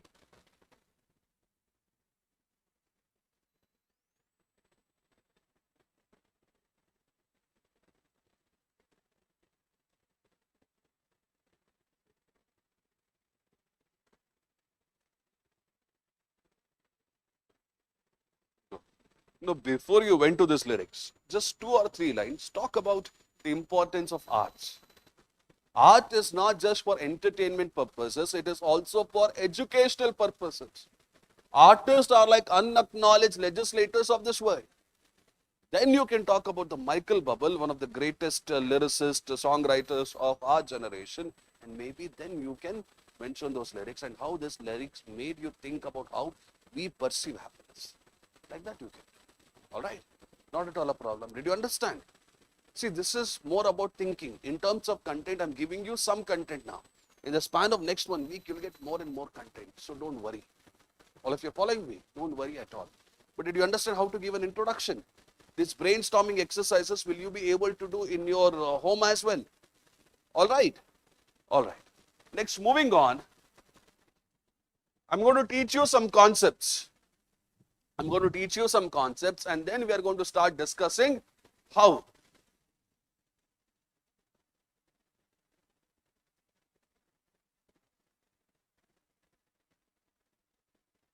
The elephant whisperer, good. So try not to bring any personal things. In general, you can talk. All right. And all of us, we have seen violence in some or the other way when we are growing up. It is unfortunate. However, we need to move ahead from that. So what I'm going to do in the next couple of minutes is I'm going to teach you some concepts here. All of you are following me. Now, using these concepts, we will be discussing how to write an essay later on. Body of the essay. Did you understand the introduction part? Look into this one, happiness. Now, as per Aristotle, there are 2 types of happiness. What are these 2 types of happiness? Hedonic happiness. Hedonic happiness is very short term. It is often associated with pleasure. You see a chocolate cake in front of you, you eat the chocolate cake, hedonic happiness.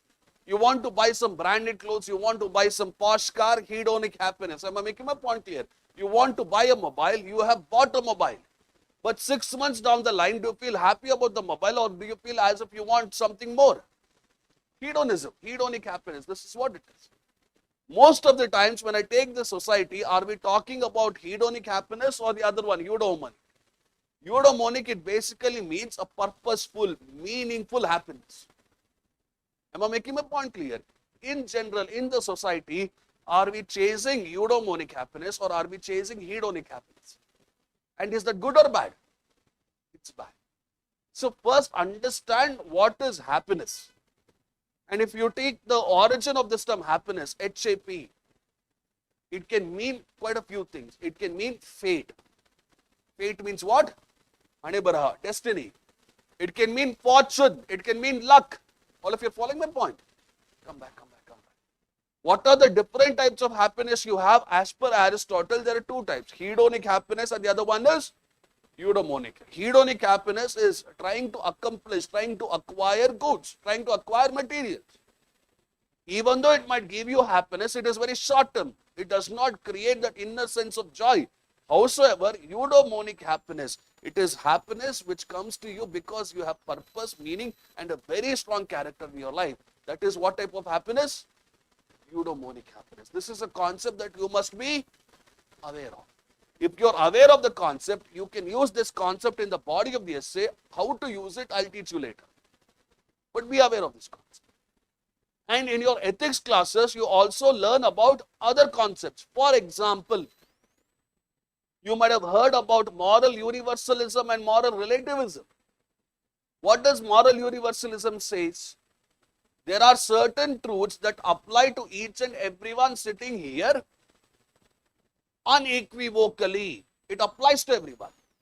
What does moral relativism say?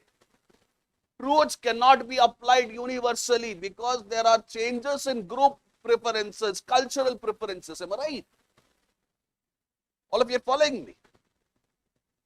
Eudaimonic happiness, purpose, meaning and character.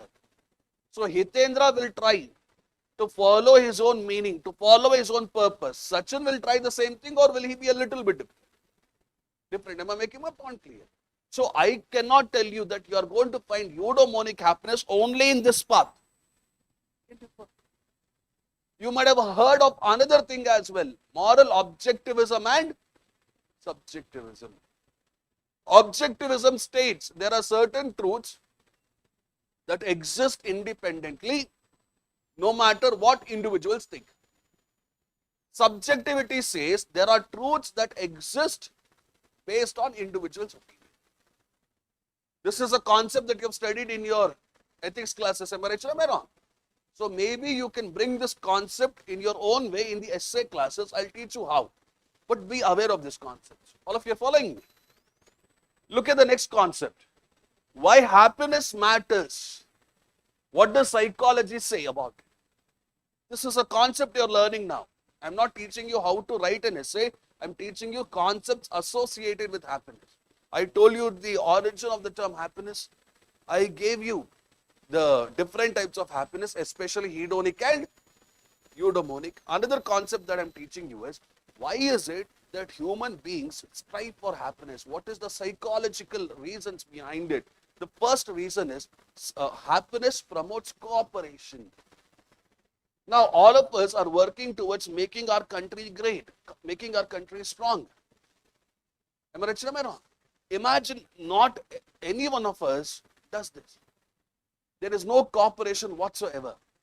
Do you think happiness for everyone in the country will become a reality, or will it be still a dream? Still a dream, am I right? Imagine when man was born on this planet, was he cooperating with each other, or was he leading more of an isolationist life? Isolationist. Later on he learned, if I hunt in a group, there is a greater probability of me being happy. Cooperation. I want my country to be great, because country being great will give me happiness. And for me to get this collective happiness, I need to promote cooperation. I need to come together. Am I making some sense? All of you. Why happiness matters? Happiness matters because it promotes cooperation. It can be within family circles as well. Am I right, am I wrong? Look at the second one. It strengthens social bonds. Imagine a family working towards happiness as they see in their own personal sphere. The social bond in such family, will it be stronger or will it be weaker? Stronger, right? Imagine a family working towards what they think will make them happy. They will have a stronger social bond. Strengthens social bonds.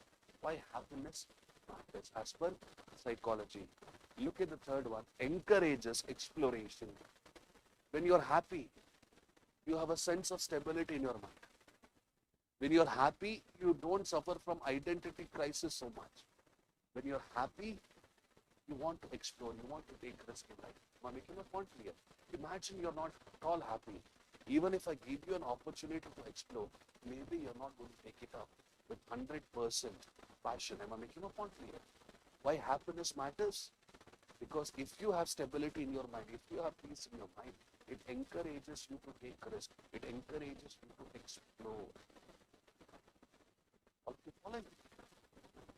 Imagine you're someone who has not had that happiness for some time because of whatever reasons. You might not take risk. You might not explore by trusting another person based on what they say, because you always see life in that paranoid manner. Paranoid ಅಂದ್ರೆ ಗೊತ್ತುತ್ತಾನೆ? Fearful. All of you following my point? Look at the last one. It builds resilience. When you're someone who is leading a purposeful, meaningful, and strong character-based life, no matter what the challenges come in your way, you know how to find happiness even in those challenges. Am I right or am I wrong? All of you. When you find a reason to be happy even amidst the challenges, that is when your resilience, that is when your strength, that is when this mental immunity rises. Imagine you're someone who does not have this type of eudaimonic happiness, a purposeful, meaningful, strong character-based happiness, to see happiness even in the suffering.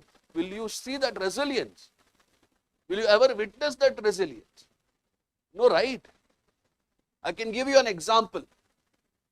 Now let us take the famous example of RCB as well. For 17 years, we had not won any cup. Am I right, sir? But we still supported our RCB through thick and thin. You guys agree with me? They changed their team structure, the management structure and everything. And the environment, it was made generally happy. Am I right, sir? Am I wrong? I think we have a player in RCB called as Phil Salt. A very famous statement that he made was when he was in KKR, Kolkata Knight Riders, it felt as if he did not belong in the team. It was just business. But the same Phil Salt, when he is playing for RCB, he had a different opinion. He enjoyed the ecosystem. He was happy in the ecosystem.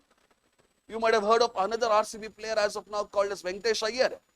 Venkatesh Iyer gave a very interesting statement. At least once, every player should be part of RCB team.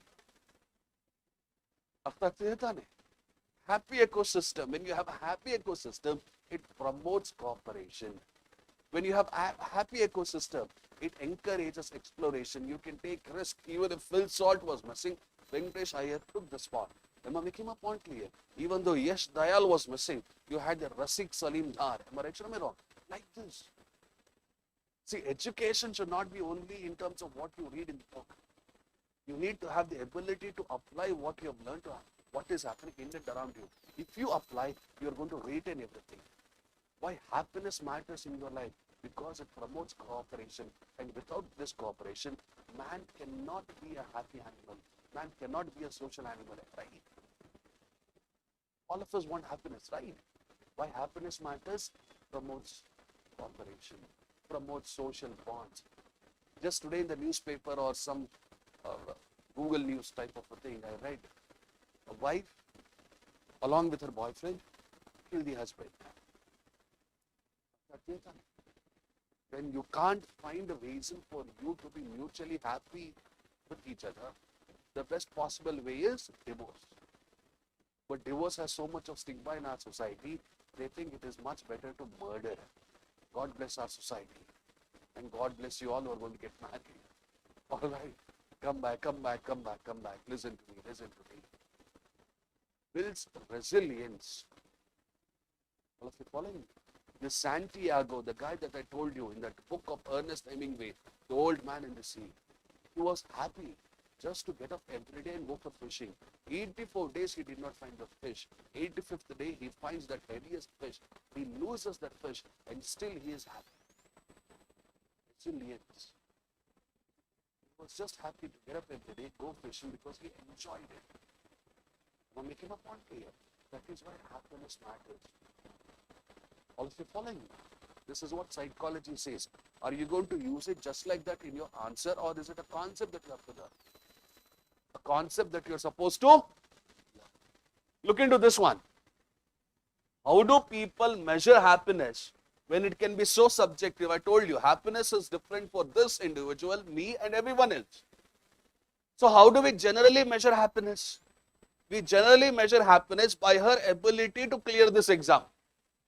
We generally measure happiness by his ability to create assets in the society.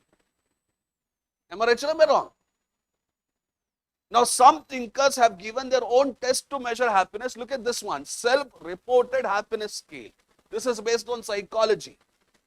Researchers simply ask questions. For example, overall, how satisfied are you with your life? Rate from 1, extremely dissatisfied, 10, extremely satisfied. What do you think your answer is going to be? 5 is it? Very nice. Diplomatic answer. Take a stand in life. How satisfied are you with your life? So they give you these type of questions and they make you rate. Based on some average marks, you will be given a scale in your happiness. Am I making my point clear? This is scientific method. You have one more method developed by a guy called as Daniel Kahneman. You might have heard of him in your ethics classes. He has written a book called as Thinking Fast and Slow as well. Now he has given the day reconstruction method. So what happens in this method? Participants reconstruct the previous day. First one, breakfast. So Saturday breakfast, you had some breakfast, I guess. What breakfast did you have yesterday? You could not have in the morning. Very good guy. All right. Most of the times you have breakfast in your hotels or your PGs and things like that, am I right? Does that give you happiness? No, right? Small little things, they matter in life. Look at the second one, work. Yesterday I had met some friends. Some of them are in IT and everything. Right? They are making good amount of money in IT. They have social security, whatever you want to call it as. Do you think they were happy in their life? The work that they did on Friday or Thursday, do you think they're happy or unhappy on the general scale? Unhappy, am I right? We're doing works which is not making us happy. This is causing even more irritation in us. Look at the other one, commute. In a city like Bengaluru, commuting from one place to another place, does that bring you happiness or is it very irritating? It is as irritating as it can get. Even in the 12 midnight in Bengaluru, there will be traffic. Am I right, Charamana? Look at the next thing, family time. All of you, have you spent quality family time with your parents or your friends, whomsoever it might be? No, right? Sometimes students come and say, sir, it's been 6 months, 8 months since I visited my family. They want to tell me, sir, that is the amount of dedication I have towards this exam. Useless fellows. That is not dedication, technically speaking. You dedicate yourself to studies, but at the same time, have a balanced life. Spend some quality time with your family, with your friends, because this is what might create that spark of happiness required in you. Look at the last one. Then rating happiness during each activity. Did you understand these two parameters? This is what? Self-question. And look at that one question. For example, how satisfied are you with your life? Are they measuring happiness as per this question based on power, wealth, fame, or are they measuring it based on contentment? That is what I want you to learn. When you measure happiness in your life, it's not about clearing an exam only. Finding joy, finding gratitude, having peace, having contentment, leading a good life. Look at this question. Look at this question. Here are they measuring happiness by the kind of branded clothes that you're wearing, the cars that you're driving. No, right? Here they're measuring your happiness based on the small little things that you do each and every day, because the small little things, they contribute a lot to your understanding of happiness. Ide Chandra layout itti. The more time you spend in this Chandra layout or old Rajendra Nagar of Delhi or whatever place you might be studying it, Ashok Nagar, maybe in Hyderabad, the same PG, the same too spicy food, the same Mulangi Saru, will it give you happiness? No, right? Change. Change is the only constant in life. If you resist those changes, if you can't adapt to those changes, if you are not spending enough quality time with your family, these type of problems will exist. Am I making my point clear? All of you. Did you understand? Concept artha agtalva? So how will you apply that concept? Look at how you measure your happiness in your own life. Power, wealth and fame, materialistic goods. That's not right.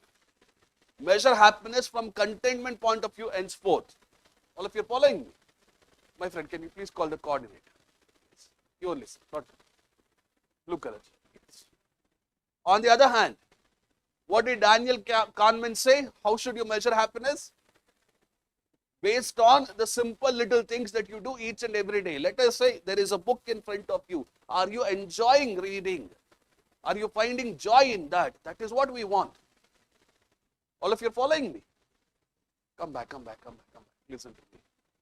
What are the other general ways through which people measure their happiness? Materialistic goods is one thing. Power, wealth and fame is another thing. What could be the other methodology? In present times, how are they measuring happiness? ಯೋಚನೆ ಮಾಡಿ ನಿಮಗೆ ಗೊತ್ತಾಗುತ್ತೆ you're all 22 23 minimum. How do you measure happiness in the present time, the Gen Z? Consumeristic culture, materialistic goods. In the domain of technology, social media, can you think of anything? External validation, yes, this matters to the present generation, and also the number of followers you have, the number of likes you get, the number of comments you get, all of these things matter to you. Am I right or am I wrong? This type of external validation through social media will never get you the happiness you want. So please be careful. Joy is where? Is joy there in power, wealth, fame, and social media depth, or joy in everything that you do each and every day? Yes. Should you be wanting more and more, or should you have contentment and be grateful to what you have? Am I making my point clear?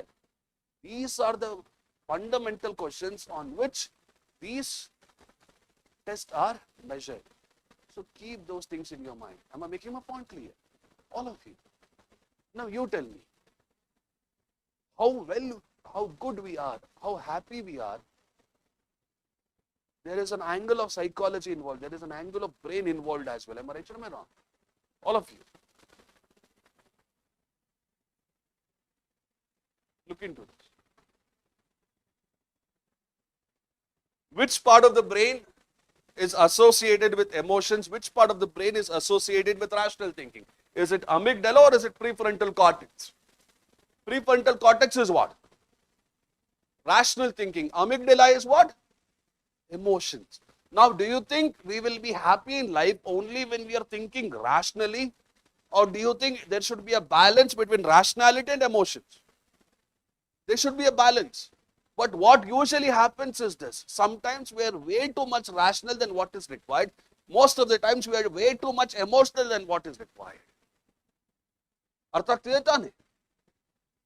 You need to understand certain aspects of your body, how your brain works, how neurochemical works. If you don't understand it, it can make your life quite problematic. Now listen to me.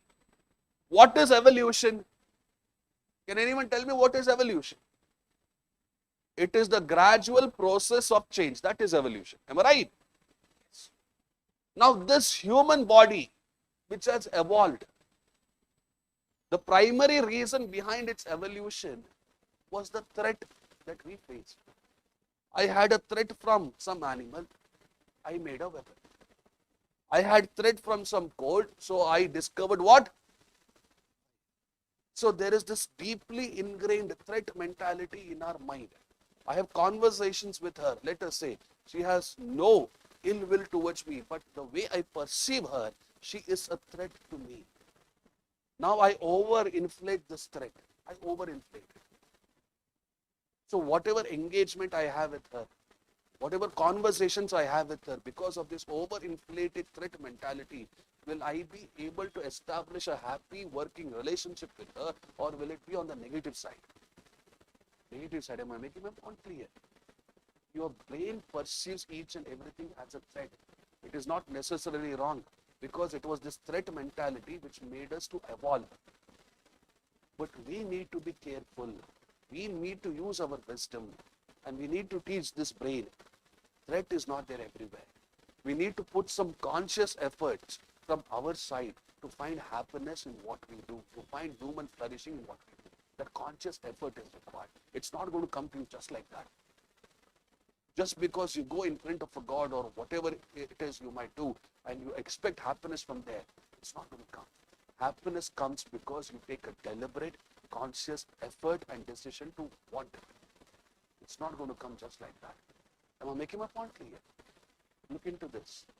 Evolution equipped human being with minds that scan for threats because survival depended on caution.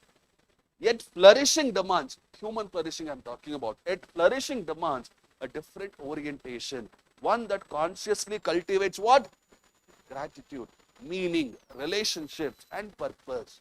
Survival may be natural, but flourishing is intentional. Do you think most of us are consciously putting efforts to flourish, or are we just surviving? And that mere survival will never give you happiness. It will never give you a sense of joy. Did you understand this concept? All of you. In our life, if I want to be happy, rational and emotion should be balanced. In my life, if I want to be happy, threat, survival based on threat is understandable, but you need to put conscious, intentional efforts to find meaning, to find purpose, to find relationship, to develop gratitude. You need to do it consciously. How many of you here have read at least one self-help book? One. Anyone here who has read one self-help book? It's okay, raise your hand. Sir, what have you read? David Goggins. Oh, that fellow. Yes, I remember him. He's like a fitness influencer, mind influencer, Navy SEAL.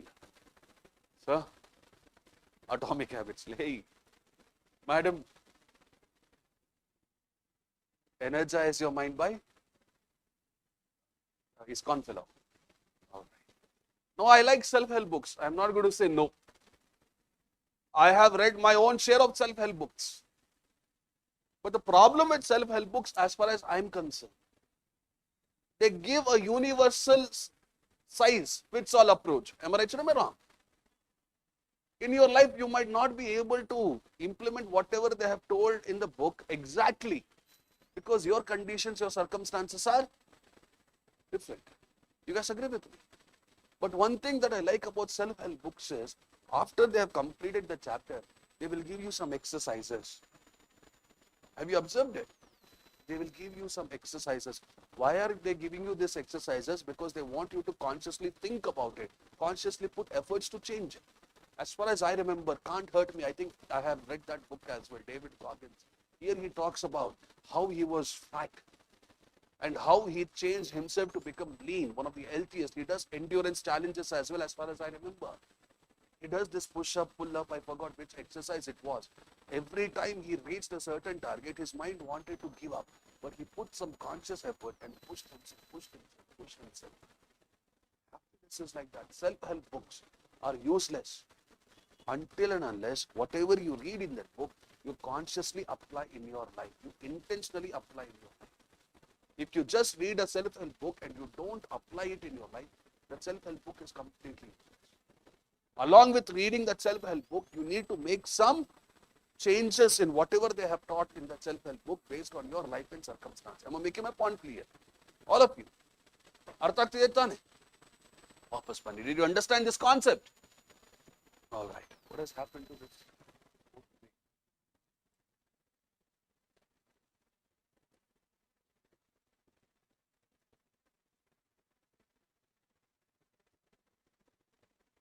Can someone call him again? All right. So look into this. Apart from this, from a psychology or from a biology perspective, you might have heard of this neurochemicals as well.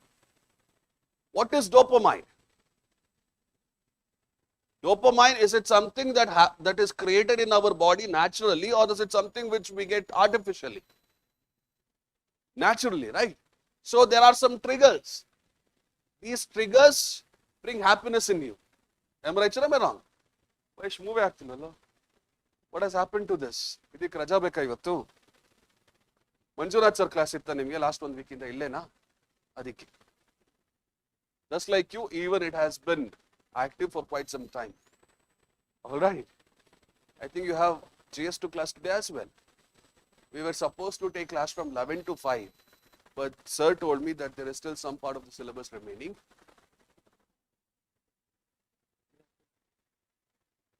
Okay, then. One ನಿಮಿಷ. Please hold on. ಇಲ್ಲ ನೀನು ಕೂತ್ಕೊಂಡು ಇಲ್ಲೇ ಒಂದು ನಿಮಿಷ ಕೂತ್ಕೊಳ್ಳ ಏನಾಗಲ್ಲ ಕೂತ್ಕೊಳ್ಳ. He is also our UPSC aspirant, alright? Good. So listen to me. When we talk about the schedule today, I had to leave a little bit early because of the GS2 syllabus, which I think is going to be completed today. Am I right or am I wrong? Don't worry. No matter what your needs are from UPSC mains point of view, I'll cover it. And I want to make you practice, understand as much as possible here itself. So we have in our body something called as dopamine. The dopamine, it is what we call as motivational chemical. It pushed in you a mentality of go get it. It creates curiosity, it creates ambition, it creates learning, it creates goal pursuit. But do you think all of us have dopamine working in a natural, healthy manner, or do you think our dopamine might be inactive only? Sometimes the dopamine is created not because of our curiosity, ambition, or goal pursuit, but because of Instagram. So many times you might see people sitting on a chair and just trying to see as many reels as possible. They will be scrolling. Am I right or am I wrong? That gives them dopamine. The body gets addicted to that type of dopamine. It does not get enough dopamine from curiosity. I'm reading a book, I'm reading a chapter. Once I complete the chapter, I want to know what happens in the next chapter. That is curiosity. ಅರ್ಥ ಆಗ್ತಿದೆ ತಾನೆ? When the dopamine is created in our body because of reasons like curiosity, ambition, goal pursuit, that's good. When the dopamine gets addicted to your Instagram reels, gaming and things like that, does that create happiness in you or does that make you feel sad? No matter how many Instagram reels you watch, YouTube shorts you watch for 2 hours, 3 hours, whatever it might be, at the end of the 2 to 3 hours, how would you feel? Do you feel you have spent some productive time over there or do you feel irritated by it? Exactly. So when you understand how this dopamine is created and how you pursue it, that is what is going to make you happy. Am I right, Ramera? All of you. Imagine you go to a place, rather than taking a photo and getting the dopamine high, you understand about that place. You showcase some curiosity about that place. That will leave a deep imprint on you. That will create a sense of joy. Am I right, or am I wrong?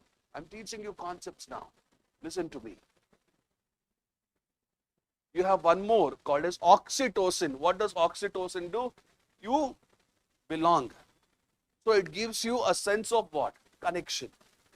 Now oxytocin, it is associated with what? Trust, bonding, friendship, love. In our world, trust, bonding, friendship, love, is it something on the higher side or is it something on the declining side these days? Declining side. Many of the people, they are searching for that bond, friendship, love through Bumble, Tinder, Hinge, Quack Quack. Look at their names, Quack Quack until the way they have named it. When you look at all of these things, are they helping people to be happy or is it creating more complications in their life? Complications. So when Aristotle said having meaningful relationships, why he said it has a biology angle as well, oxytocin. And look at Harvard. Harvard happiness study found strong relationships predict flourishing. If a child has grown up in an environment where the upbringing was good, there is a greater chance, greater probability that the child will also be happy. If a child had grown up in a family where they encouraged his or her curiosity, that curiosity will be carried forward. If in a classroom the teacher had encouraged that type of curiosity, again the curiosity will be carried forward. And in a classroom, when the teacher ensures that there is no discrimination, the teacher ensures that the talent in each and every one of them is encouraged. I might have evaluated some 2-3 essays of Hitendra, but one thing I've noticed in his essays, he writes good imaginary stories. The first imaginary story that he had written, it was based on conversation between his elder members of the family in his Rajasthan state or maybe in Bengaluru, I forgot. Something like that, right? So that is his talent. Maybe Madam Yashashwini might write about some anecdotes. It's like that. Artha ಆಗ್ತಿದೆ ತಾನೆ? A teacher is supposed to find the talent in each and every one of you. The teacher is supposed to make you feel that as if you belong. Oxytocin will be created in your body naturally, not because of any other Bumble, Tinder, those type of things. And that is what creates that natural, long-term, sustainable happiness. Am I making my point clear? All of you are understanding. Are we getting these type of nutrients from our family, from our school these days, or is it missing? It's missing. We are connected through social media, but at the same time, we are as lonely as we can be. Population density is increasing in cities, but still we are as lonely as we could be. Somewhere I read in Hyderabad or Bengaluru, I forgot, a techie, an IT engineer, lady, she jumped from 6th floor. She died. When she jumped, she had some 6-month-old baby. Am I making my point clear? When both of them jumped, the lady died. Miraculously, the baby survived. It made me wonder, maybe post her pregnancy, post her delivery, the kind of care, the kind of bonding, the kind of love that she might have required, maybe knowingly or unknowingly, she did not receive it. Maybe that pushed her to take the extreme step. Showcasing that love, showcasing that kindness to someone else is not wrong. Because that kindness puts in someone else's life. Please be aware. Look at the next thing. Serotonin. What does serotonin do? It gives you a sense of assurance. For example, it is associated with what? Confidence, self-respect, stability, emotional balance. That is serotonin. Now, do we have all of these things, confidence, self-respect, stability, emotional balance in high numbers in our society, or is it from the lower side? Lower side, am I right? So, when this dopamine, serotonin, oxytocin are not being created, or if they are being created because of wrong reasons, will you be happy or will you be unhappy? Unhappy, right? Biological reasons. How is serotonin increased? It is increased by exercise. It is not just physical exercise. It can also be your what? Answer writing exercises. When you are not doing answer writing exercise as much as you are supposed to do, will you be ever confident in terms of writing answers? No. When you do not do enough mental exercise to think in an innovative manner, creative manner, you will never get that serotonin generated in your body naturally. Look at the other thing. Sunlight, go out, enjoy your life. Look at the other one. Meaningful achievement. Not just any random achievement, meaningful achievement. Am I making my point clear? And the last one, gratitude. I've told you about gratitude. Being thankful for what you have and what you don't have. Listen to me. Endorphins. These are natural painkillers. How do you get this endorphins generated in you? Exercise, running, dancing, laughter. Do you have these things in you? Do you have these hobbies, habits in you? Running, dancing, UPSC aspirants. Do you do it every day? Maybe once in a while we do it, sir. When these natural painkillers are missing, what will happen? You won't know how to endure pain. You won't be able to showcase persistence through your effort. David Goggins, the guy who's known for his fitness, for his endurance challenge, in him endorphins are high. He exercises a lot. Endorphins are generated in his body. He can witness pain in his life. He can persist. I don't want to engage in toxic motivation. Everything is going to be good in life. Everything won't be good in life until and unless you understand how this human body works, how this brain works. Accordingly, you change. So when people say, go out in the sunlight and walk for a 30-40 minutes, that's good. I'm making a point clear. When someone says, develop gratitude for what you have, it has a biological reason behind it. Be aware of it. Even if you forget the name of this endorphin, serotonin, oxytocin, I don't mind. I want you to remember these things. Curiosity, ambition. I want you to remember self-confidence, emotional balance, things like that. Will you do that? Look at the next concept. Happiness set point theory. Happiness set point theory. Now, there were some thinkers who told, if I take happiness to be 100%, let us say I take the example of Parvati, she is happy. Now, 50% of her happiness is because of genetic makeup, her DNA. Maybe it is in her DNA to see optimism in life. Am I making my point clear? So, let us say Parvati is happy. 50% of that happiness is because of genetic reasons. 40% of that happiness is because of intentional activities. Parvati coming and attending the classes. Parvati putting some efforts to write essays. That is intentional activities. Am I making my point clear? You might be gifted with a lot of ancestral wealth. Howsoever, 40% of your happiness, it is based on how you intentionally use those wealth for good purposes. Look at the third one, life circumstances, that is the 10%. 50, 40, 10. How much is it in totality? 100, right? If Parvati's happiness, I analyze from the prism of happiness set point theory, 50% of her happiness is because of her genetic makeup. 40% of happiness is because of intentional activity that she is doing, and 10% of her happiness is based on her circumstances. Many a times, people, they say that they are unhappy because of their circumstance. Am I right? It can be because they're poor or whatever it might be. Howsoever, circumstance as per this theory contributes how much? 10%.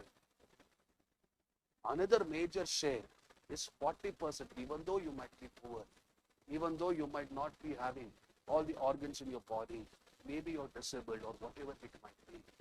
The intentional activity that you choose to get out of that circumstance based on genetic makeup, how your parents take care of you, all of these things matter, right? Artha ಆಗ್ತಿದೆ ತಾನೆ? Look at this one. Genes may set the stage. Circumstance may shape the scenery.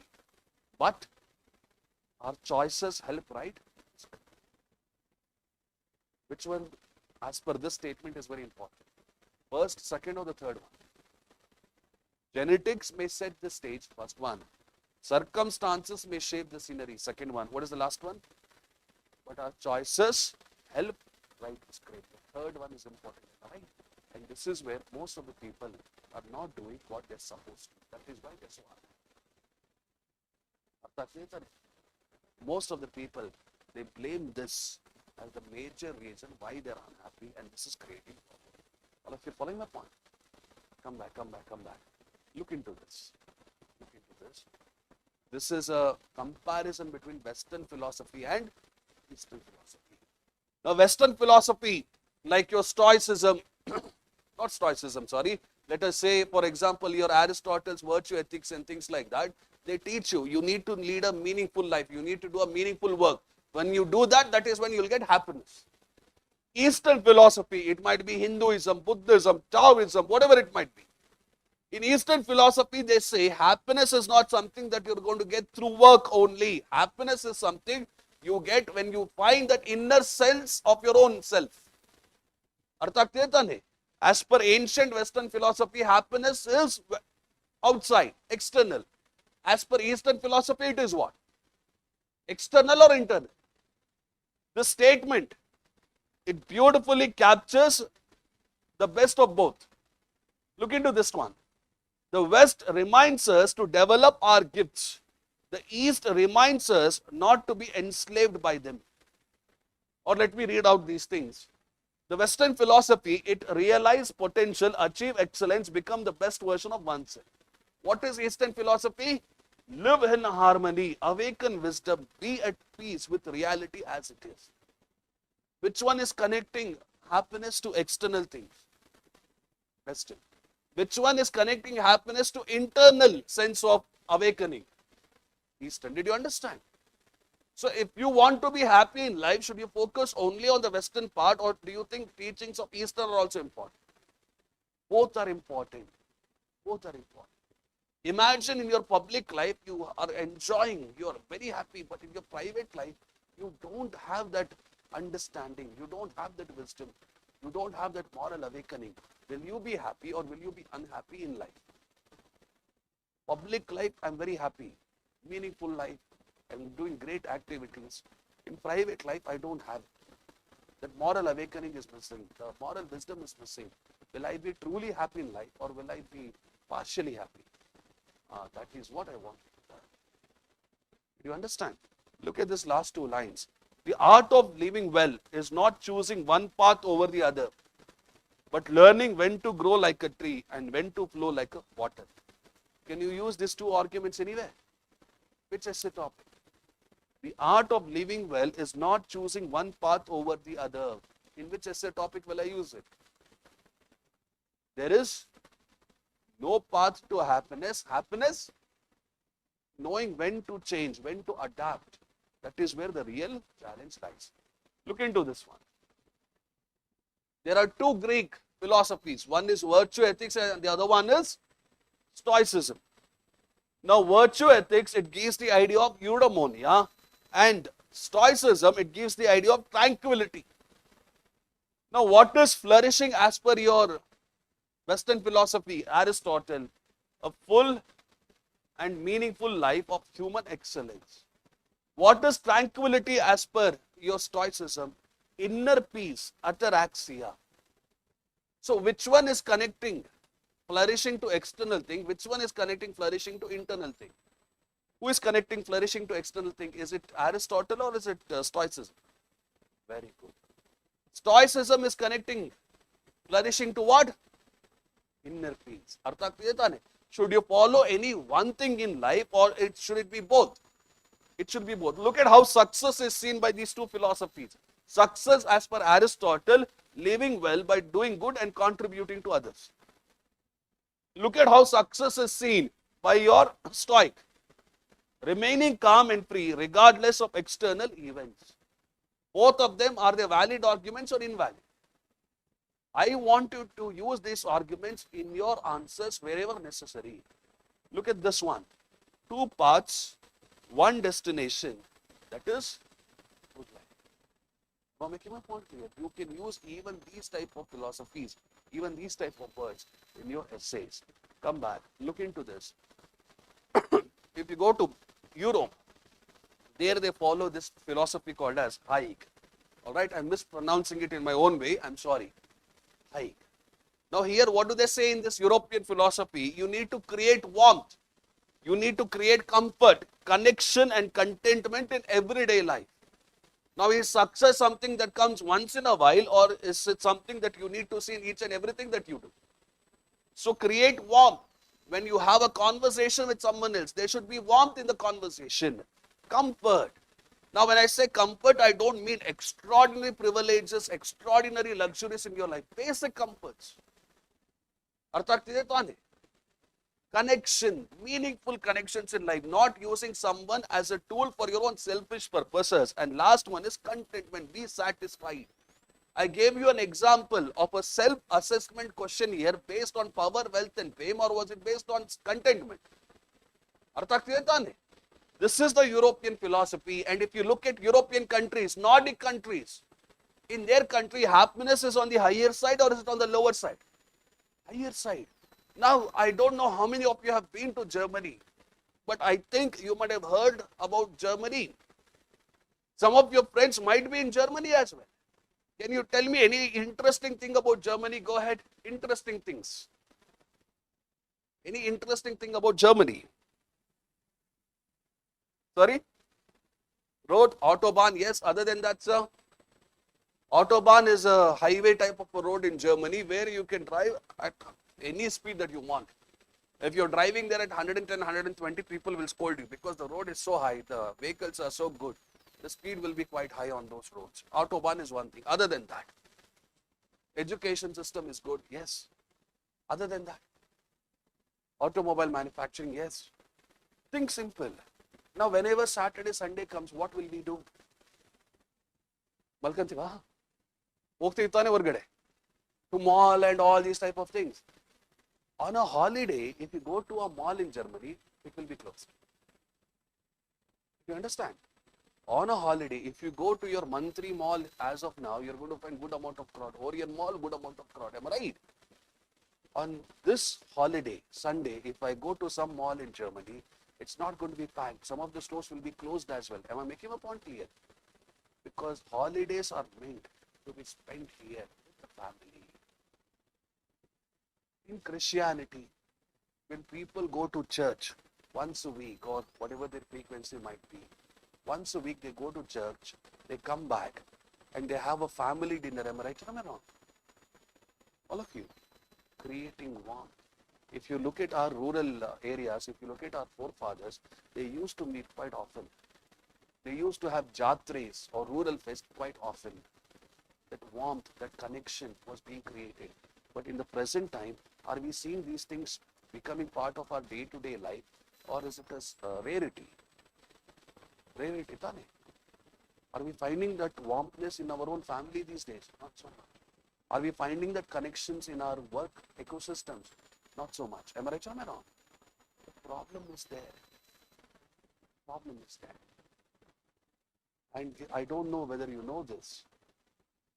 In countries like Australia, a boss is not supposed to text his employee after 5 p.m. working hours.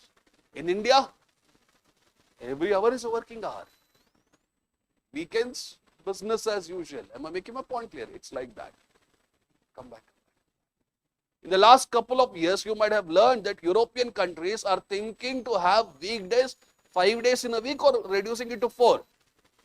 4 weekdays, 4 working days, and look at our country, every day is a working day. Now, why is it that European countries want to reduce the working days from 5 to 4? Because they want their citizens to get quality amount of time to spend with their family, to have that comfort in life, to have that strategic break, to take rest. Monday to Saturday you might have worked. Do you think Sunday in itself is enough for you to rest? Monday to Saturday you have worked. Do you think Sunday in itself is enough to rest, or do you think you require one more day? One more day, am I right or am I wrong? Yes. And imagine students. 9 hours of classes, I guess.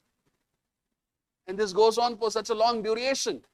Many of the people lose the battle here itself because managing that 9 hours and studies on top of it might not be so easy for them. Am I right or am I wrong? Come back, come back, come back.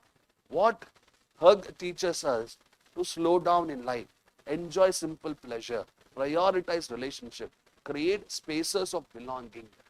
All of these things, are they good or are they bad? Are we doing this in our life, are we following this European philosophy? Yes or no? Are we slowing down as and when we are required, or are we still moving in that fast-paced mentality?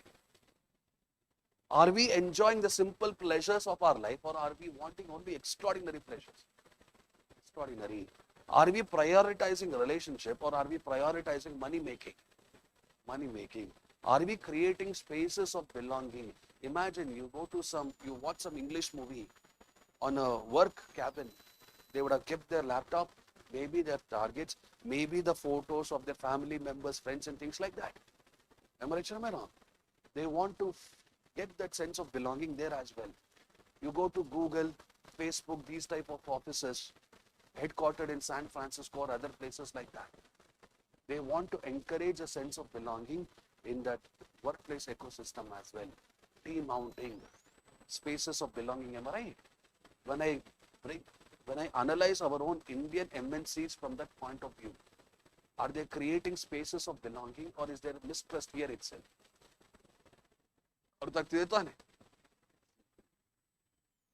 Small little things. I'm not teaching you the same virtue ethics, the same stoicism. I want you to understand other philosophies as well. That is why I'm giving you this. Did you understand this? I hope you can use this in your essay wherever necessary. Look into this one. Whose happiness are you chasing? So diving deep into happiness, I told you the origin of the term. Hap can mean what? Luck, fortune, fate. What are the two types of happiness that I've taught you? Hedonic and eudaimonic.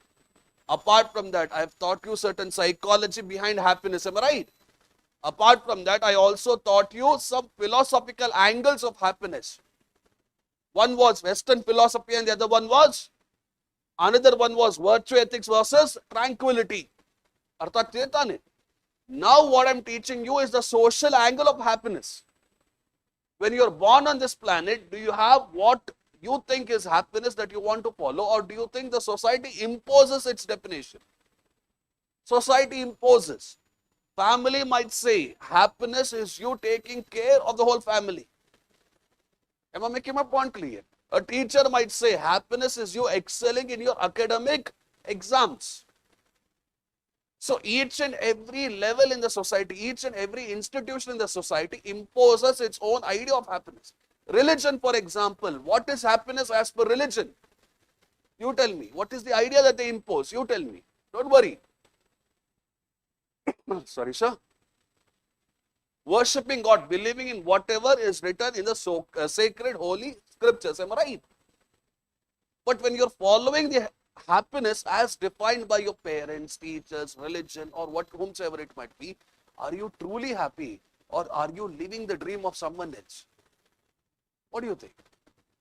When you're following the happiness definition given by the society, are you truly happy, or are you living the dream given by someone else? Someone else. Be careful. It's okay for me to learn from family. It is okay for me to learn from teachers. It is okay for me to learn from my friends, media, whatever it is. But I should retain my own understanding of what happiness is. If not, things become problematic. All of you, open Ethics Paper 2025. Ethics Paper 2000. All of you, go ahead. Ethics paper 2025.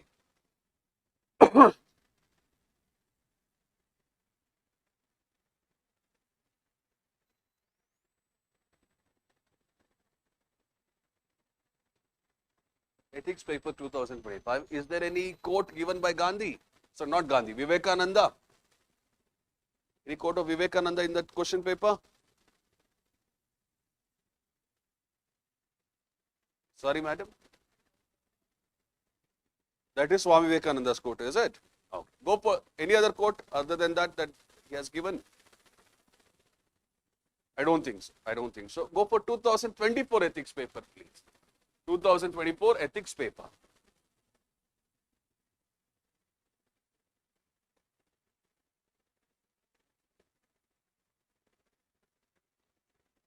Go to 2024 ethics paper. Did you come across anything interesting here?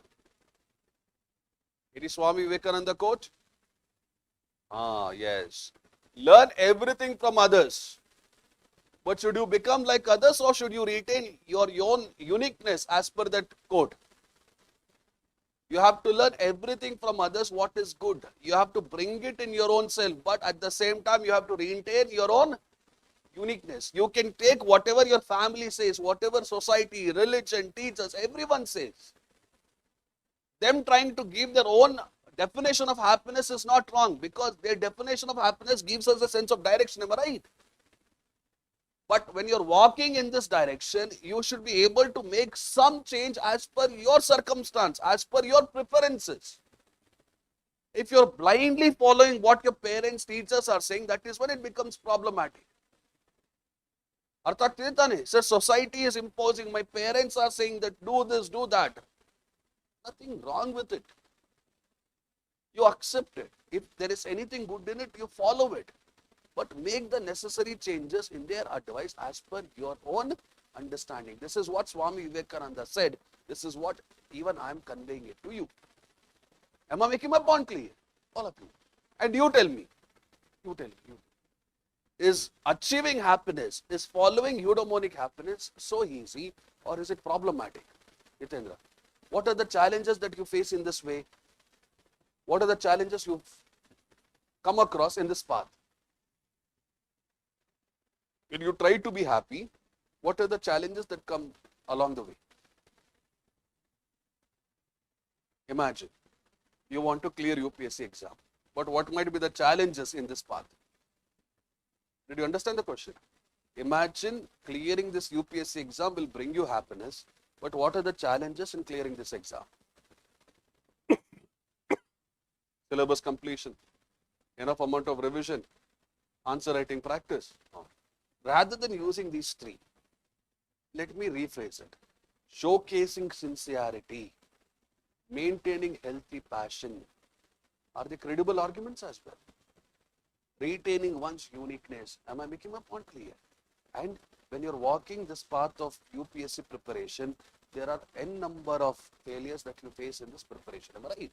So when these failures come, it might be less marks that you score in the exam. It might be the scoldings that your teachers give. All of you following me? So when failures come, should you just stop? Or should you learn how to get over it? Yes. Walking the path of happiness is not easy. There are many challenges that come in your way. You should have the ability to tackle these challenges. There was a thinker called as Taleb. Look into this. A thinker called as Taleb. He has written some great books. He has given some great concepts. Now Taleb says the ultimate goal of human life should not be happiness. The ultimate goal of human life is being anti-fragile. You know what is anti-fragile? No matter what situations come in your life, you are not going to get broken up. It can be failure in a test, it can be failure in a relationship, failure in career, whatever it is, you are not going to be easily broken up in life. That is anti-fragility. And Taleb says more than happiness, this is the most important thing. Am I making my point clear? Imagine there is no path to happiness. Happiness is the path. You're walking on that path and there are multiple instances when you feel as if you have lost. It might be death of your loved one. It might be whatever dreams you had, it did not materialize into reality. Will you get broken up over it, or will you try to become stronger and pursue other things in life? Stronger and pursue other things. Anti-fragility, please have it in your life if you want to achieve happiness. If you don't have anti-fragility, you can't win. Look at the next thing. This is a Japanese concept, a philosophy called as mono no aware. What is this philosophy saying? The gentle sadness arising from the awareness that everything is temporary. The gentle sadness that arises in you when you acknowledge that everything is temporary. Is this good or is this bad? Do you think happiness is, let us say you achieve some happiness today. The same happiness, is it going to continue tomorrow? Day after tomorrow? Forever in life? What is it? Impermanent. It is transitory. It is temporary. When you accept, when you embrace the temporary, random nature of life, you can enjoy that happiness. I'm making my point clear. You value that happiness. Imagine happiness is there forever in your life. Will you value it or will you not value it? This type of gentle sadness in knowing that things will end, things are temporary, is good as per this Japanese concept. You will value it more and more. You will cherish it more and more. Happiness is temporary. Pain is also temporary. Remember that. Look at the other one. The tragic optimism. What is tragic optimism? Here they say, the highest form of optimism is not denying tragedy, but learning from it, but carrying hope through it. Something similar I've told you before as well. Suffering, is it something which happens only in my life, or does it happen in each and everyone's life? Suffering is natural. What is the real tragedy? If you fail to find meaning in this tragedy, that is when you are facing the greatest challenge in your life. Suffering is natural. Meaningless suffering is the greatest tragedy. Am I making my point clear? So let us say, they're asking a question to you. Let us say Harsha goes to interview next time around and they ask him a question. Harsha, what are you going to do to deal with some of the temporary problems you face in life? What will his answer be? Sir, I will become anti-fragile, just like how Taleb insisted. He is going to answer, sir, I'm going to develop this mentality of tragic optimism. Even though I might be going through a suffering, even though I might be facing some pain, I learn how to cultivate hope in me consciously. And what does psychology say? Evolution. Is it based on hope or is it based on survival first? Survival. But intentionally, when you search for hope, you are going to find it. Intentionally, when you search for happiness, you are going to find it. Jiddu Krishnamurti, a very famous thinker, he very famously said, the answers to all your questions lies within you. The lock that you see, the key that you see to unlock your happiness is within you. Jiddu Krishnamurti very famously said, the real education is something which will awaken the internal self. And that internal self is going to pursue the truth and happiness that they require in life. Am I saying things which are entertaining or should you use them in your answers? Use them. So please write it down whenever I'm saying. Running notes you make. I'll send across the definitive notes, handouts. But still, running notes, please do make it. Tragic optimism. Did you understand? Look at the last one, the oyster principle. You know what is an oyster? Harsha, what is an oyster? It's an animal. What is it famous for? Its long tusk. Then, yes, and then it is okay. Anything other than that? Oysters. Sorry, good. It's famous for pearls. Good, pearls. Any idea how these pearls are created, madam? Whenever oyster senses some pain, senses some irritation, it secretes certain substances. These substances are what you very famously called as what? Pearls. Likewise, the challenges that you might witness in your life, are they purely challenges or they can be transformed as opportunities for growth? Opportunities for growth, right? The challenges can become pearls in the future. It is just that you need to persevere. Look at this one. Some of the most beautiful aspects of human life emerge from wounds rather than comfort. Oyster, when it faces some irritation, pain or something, it secretes substances that become pearls. Likewise, the pain, the irritation, the frustration you have in your life, that can help you to secrete your own pearls. Am I making my point here? What are we doing here? Are we discussing how to write an essay, or am I giving you concepts? How to use these concepts and write an essay, that will come later. But did you understand this? Come back, come back, come back. Look at this guy. This guy is Nietzsche. Have you heard of Nietzsche? Friedrich Nietzsche, right?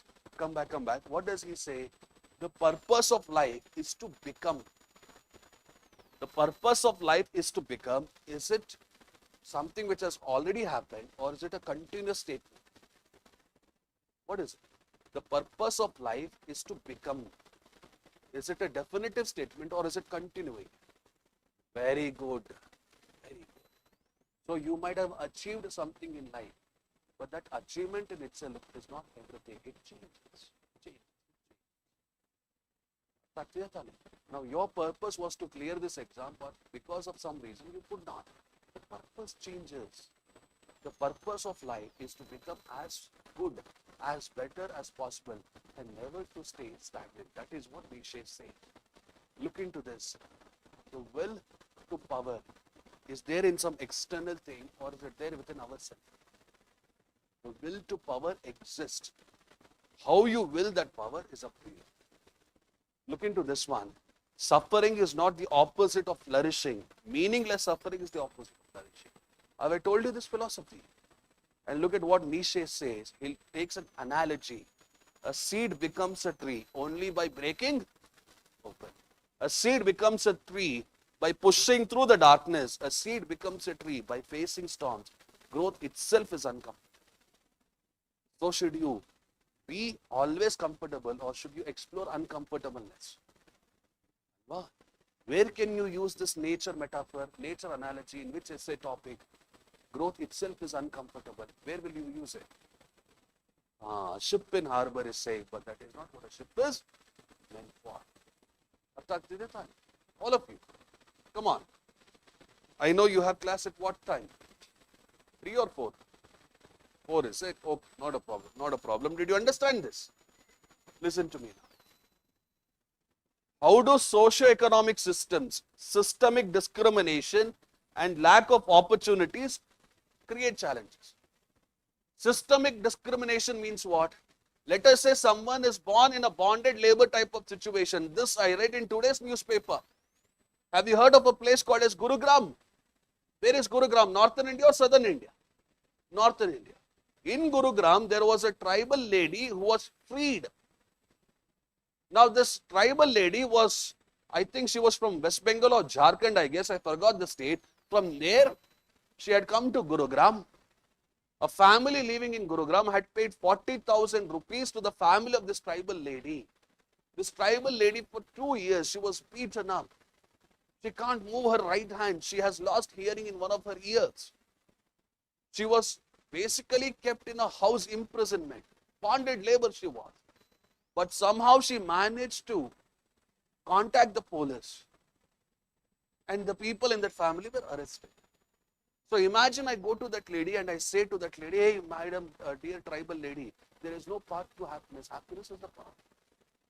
What will she say? Will she accept or will she scold me? Am I right, sir? Am I wrong? That's the thing. I can tell you to be happy, happy and happy, but I should also create a proper ecosystem in the society to be happy. Am I right, sir? Am I wrong? That is where democracy comes in. That is where American Declaration of Independence, pursuit of happiness comes in. Okay, my democracy, my constitution should create an enabling environment, and tell me, do we have such enabling environment in our country? No, right? That is why I have written, human flourishing requires both inner part I've told you last couple of minutes. Inner and what is the other thing? Outer conditions. The capability approach. Harsha, tell me whose approach is that? Capability. You have learned this. In your economics class, you have learned. If I want to remove this systemic discrimination, socio-economic discrimination, I need to invest in capabilities. Which famous economist? Amartya Sen. Very good. So Amartya Sen, he suggested capability approach so that we provide outer conditions required for happiness. Outer conditions like what? Good education, good health facilities, removing caste-based discrimination, removing this class inequalities like that. Artha clear tha nahi? This is another dimension to the angle of happiness. Many people, why is it that I don't like toxic motivation? Toxic motivation does not work. The circumstances in my life and your life, are they exactly same or are they different? Different. So as a democracy, as an MP, MLA, ruling party, I have a fundamental duty to create that outer condition for you. Look at this one, psychological safety. As a family, as a society, as an education institution, I should provide the psychological safety to my kids, to my children, to my students.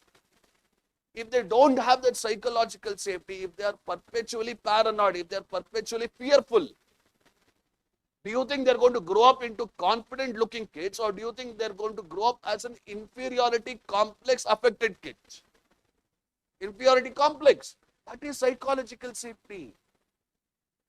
If you look at our society actively compares you to someone else. Am I right or am I wrong? It might be a sibling in your own family, it might be some cousin, brother, sister, whomsoever it might be. When this active comparison is encouraged in you day in and day out from your young period, do you think you're going to grow up into a happy human being, or will you be unhappy? Because no matter what you achieve, it is never going to be enough. You want more and more, more and more, more and more. This is not psychological safety. You guys agree with me? Look at the third one, Maslow's hierarchy of needs. It's like a pyramid. Do you remember that? And in this Maslow's hierarchy of needs, you need to be given the basic necessities in life. Roti, kapda, makan. You need to be given basic necessities like love, care and compassion. Imagine you have not received that roti, kapda, makan. Imagine you have not received love, care and compassion. How can I tell you to be happy? It's not possible, right? Artha clear tha nahi? This is where our knowledge has to be translated into realities. Am I making my point clear? Why is it that many of the UPSC aspirants who have given more than 2 or 3 attempts in such perpetual sense of fear? Because there is a need in their own life to stand on their own 2 legs. When they are unable to stand on their own 2 legs, do you think they feel happy or unhappy? That is what it is. Look at the last one, discrimination and happiness. Discrimination is not merely a moral problem, it is also a flourishing. So if there is discrimination in the society, happiness, gratitude, contentment, peace, all of these things will not be there. And if you take India's global happiness index, what explains India's low ranking? Discrimination. Can I say that? So try to create proper outer conditions as well for happiness. Few more things. Come back here. Her name is Barbara. Now what has Barbara told? What happens when society forces us to see the bright side? When I'm using quotes like this, am I meaning it seriously or sarcasm? Sarcasm. If I go to the tribal lady and I force the tribal lady to see the bright side only. Alright. What might be the effect of it? She says, positivity becomes a moral obligation. People are expected to be smile, stay optimistic, remain motivated. Is this a good thing or a bad thing? Imagine I'm pushing toxic motivation. Imagine I'm pushing self-help books way too much, way too much, way too much. Imagine I'm pushing positivity in everyone. Is this good or is this bad? It is bad, right? Why is it bad? Because when you push positivity to such an extent, no matter what genuine problems he might have in his life, he will force himself to smile. Even though the pain exists in the heart. There is that famous song in Kannada, Yarige Beku Ee Loka. And I think there is one line in that song. Can anyone tell me what is the line? You need to keep smiling even if there is a lot of pain in your heart. Heli, nimage gottu, nanagu, I know you know. Helappa. Hello. Have you heard that song? Yarige Beku Ee Loka. All of you. Do you remember that song? I am unable to recall the exact Kannada line. The exact Kannada line is, no matter how much of pain is there in your life, people expect you to smile. People expect you to laugh. ಜೋರಾಗಿ ಹೇಳು. Very nice. ಚಿಂತೆ ಇದ್ದರೂ ನಗಬೇಕಾ. So this type of toxic positivity you should not push in people. That is what Barbara says. Is this an interesting concept or is it a bad concept? Interesting one. Remember that. That is why I am teaching you this. When you push so much of positivity, people expect to smile. People expect to stay optimistic. People expect to remain motivated no matter the kind of problems you have in your life. That's wrong. A flourishing life is not permanently positive life. It is an emotionally honest life. So embrace your pain, embrace your suffering, embrace the demotivation as well. Am I making my point clear? A flourishing life does not ask you to be toxically positive. It asks you to be emotionally honest. This is the argument I want to see in your essays wherever necessary. What is the name of the thinker who has given this? Barbara. I will send all these notes to you today itself. I want you to go home, read it, and do your assignments. Come back, come back, come back. Flow. I'll try to summarize this flow theories. Flow is very simple. How many of you like playing any sports? Which sports, sir? Volleyball. How frequently do you play? Weekly once. Usually on Sundays. In the morning? Evening. Biಡ್ತೀನಿ ಕಣ ಅದಕ್ಕಿಂತ ಮುಂಚೆ ಬಿಡ್ತೀನಿ. Don't worry. Listen to me. Let us say he likes playing volleyball every Sunday in the evening. Now he'll be playing volleyball. Do you think, let us say he plays for 1 hour or 2 hours, do you think he will be feeling that 1 hour, 2 hour is like a burden, or will he feel that 1-2 hour went quite fast? Very fast. Now because he's enjoying playing volleyball. Imagine you're reading something that you're enjoying. Imagine you're watching a movie that you're enjoying. You can't make out the time it went by. Because your complete attention, your complete focus is there. You are in a flow. If you're following me, you are in a flow. That is what it is. Couple of weeks ago, Rajat Patidar, I think he scored some 90 odd runs when he was in a match against Gujarat Titans. Sometimes Vaibhav Suryavanshi, this small 15-year-old kid, is making me question my own life. This small 15-year-old kid, when he is starting to hit the ball, he hits it everywhere. They are in a flow. They are enjoying it. They have that rhythm. They have that focus. Am I right or wrong? Sometimes when you don't have that rhythm, sometimes when you don't have that focus, you will become like Virat Kohli in Test cricket. He played quite a few matches. The last few matches that he played in his Test cricket career, he used to edge a lot to the keeper, to the slips. Do you remember? All of you. If you love what you do, if your focus, your attention is there in what you do, that flow will come naturally. That flow must also be there in the path that you're walking. That is when happiness comes. Imagine you're doing something that you don't like. The flow will not be there. Imagine I'm forcing him to play football rather than volleyball. Do you think he will be enjoying that 1-2 hours of time, or will it feel like 10 hours to him? 10 hours to him. Am I making my point clear? Come back. Look into this. This concept, happiness, I've completed. What are the other concepts I have? 4 more concepts are there. I'll get to it. Some brainstorming exercises. One exercise I've already introduced. The Holy Five. Last class I asked Arsha, there is no path to happiness. Happiness is the path. What is he supposed to do? Ask why. For example, people want happiness. Why? You tell me. Give me an answer. People want happiness. Why? What is the answer that they've given? To feel fulfilled. Why should they feel fulfilled? So that life is meaningful. Why should life feel meaningful? Because humans seek meaning. Why? Because we fear emptiness. So when you take an idea and you start asking 5 whys associated with 1 why, 2nd why, 3rd why, 4th why, 5th why.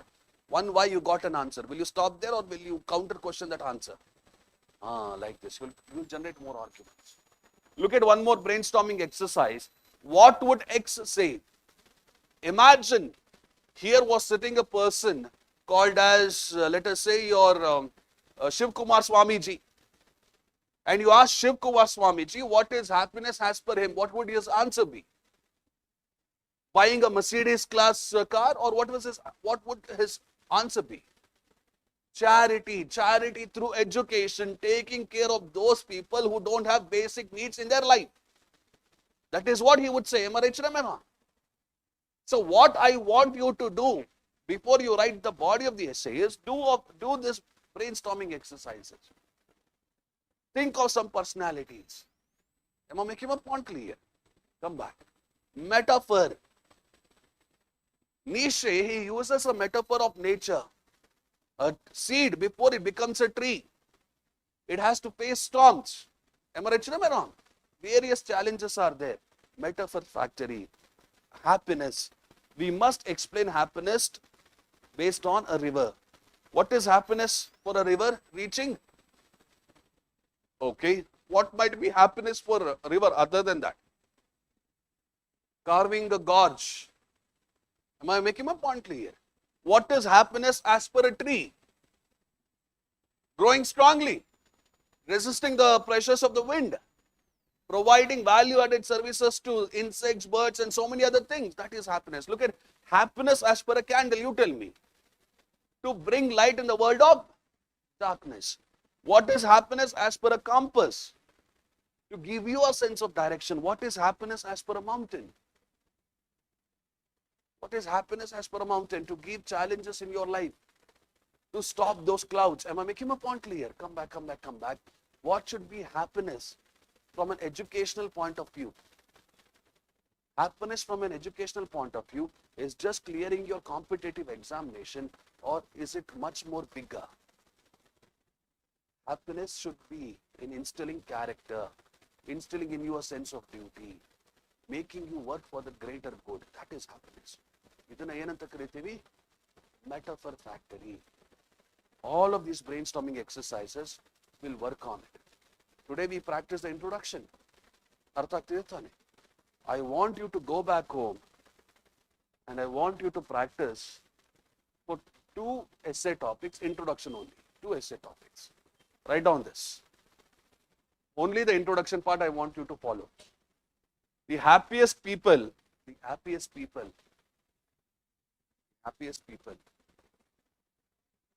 are not those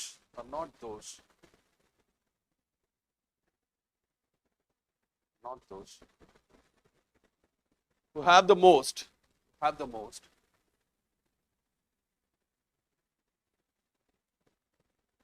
but those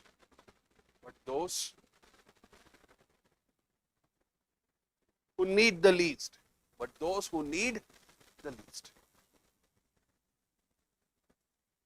Second essay topic, joy is gratitude. This is a UPSC PYQ topic.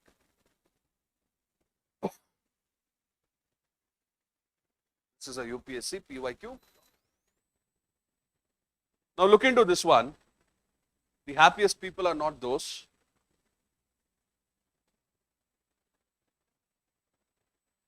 Which part of happiness is that essay topic based on? Under happiness, there are some sub-themes. Joy, gratitude. The happiest people are not some people who have the most, but contentment. That is what you're supposed to write. Joy is gratitude. It is also a sub-theme under happiness. That is what you're supposed to do. And how will you write your introduction? Will you just dive into some hook, or will you give some context? After giving the context, what will you do? Connect, giving some value-added reference. Am I making my point clear? Then maybe a thesis statement. Like this 4 to 5 steps I've given you. Follow this. And whatever concepts I have taught you today, go through this concept daily. Whatever notes I'm going to send you tomorrow, go through it daily. And come Sunday, the first thing that we are going to do is sit here itself. Each and every page, let us say some 10 pages of the body of the essay are there. Each and every page I will make you write in the class itself. Which essay topic will I be choosing? The one for which you wrote the introduction couple of minutes ago. There is no path to happiness. Happiness is the path. Let us say, for discussion purposes, We have learned few concepts now. Am I right? So I asked my friend here, what's your name, sir? Akash. So I asked Akash, 2 pages of introduction he has already written. In the third page, I tell Akash, Akash, you have to describe the key terms here. What are the key terms here in that essay topic, Akash? There is no path to happiness. Happiness is the path. Yes, path. So, two key terms in that essay topic. So, how is Akash going to start? Let us see. The term happiness originates from the term hap, which can mean fortune, fate, luck. Am I making my point clear? All of you. Happiness, as per Aristotle, can be of several types. Mainly among them is hedonic happiness, and he is going to describe hedonic happiness. Or it can be eudaimonic happiness. He is going to define eudaimonic happiness. Am I making my point clear? So he has defined happiness quite comprehensively. What is the other term which is there? The path. Now he has to define that path. These are set templates. These are blueprints. These are directions given to us in the society in terms of how we need to pursue our happiness. For instance, to illustrate, for family, happiness means taking care of each and every one. In school, in ecosystem, happiness might be clearing the examinations. Am I making my point clear? All of you are understanding? Simple. So when he starts defining keywords like this, happiness and path, the third page content, will it be just for few lines, or can we write the whole third page content only of this? Whole page, right? Simple. All of you are following me. Next, I will go to fourth page. How? I'm going to use the concepts that I've taught you in the fourth and the remaining pages. I'll teach you later. But did you understand this? All of you. Pakka na? Yes, sir. ಹೊಟ್ಟೆ ಹಸಿತಿದ್ಯಾ? ಯಾರೋ ತಿಂಡಿ ಮಾಡಿಲ್ಲ ಅಂತ ಇವತ್ತು ಮಾಡಿದೇನೋ? ಇವತ್ತು ಲೇ ಏನೋ ನಿಂದು? Brunch. Only 2 meals a day. Is this because of some conscious nutritional thing, or as if we are from some different planet? We also do that. 2 meals a day. And is that good enough? God bless you all then. All right. Go home. Please answer these 2 things. Any doubts? If there is any doubt, do ask me. And please remember, it is just one theme. There are many such themes. Once we take some 6 hours of classes, we will be able to complete comprehensively. Initial few classes will be slow. All right. This is done purposefully. Any doubts? Sorry, sir. I'll be there for mentorship. Yes. Yes, sir. How to end? How to end discrimination in India? That's a good question. Based on whatever we have discussed. Discrimination, for it to be ended, it should be external first. You need to create a proper ecosystem, capability approach that Amartya Sen spoke about. Getting my point? Like that. And when people change themselves internally, for example, let us say we try to respect each and everyone's dignity, we naturally try to uphold justice. So even if discrimination exists in society, I won't discriminate just because she is a lady, because I have that respect for her gender. I have that justice mentality. Am I making my point clear? This is from internal side. Externally, the government must do enough to provide enough opportunities to women, to give more financial power, to give more political power. This can help in ending patriarchy. Capability of it. All right. Only one side is not going to be enough. External as well as internal changes are required. Only then discrimination will end. If I have to give you one more answer, this is the answer that I truly believe in. Education, the kind of education we give, it should move away from this rote learning and it should address the existing realities of life. We need to start talking about caste-related discrimination, patriarchy, bonded labor, hidden discrimination, everything. And from here, when we make the necessary changes, only then will we be able to address. If not, discrimination will keep on continuing. All right. Good enough. Go home. Take care. I'll meet you next Sunday. Thank you.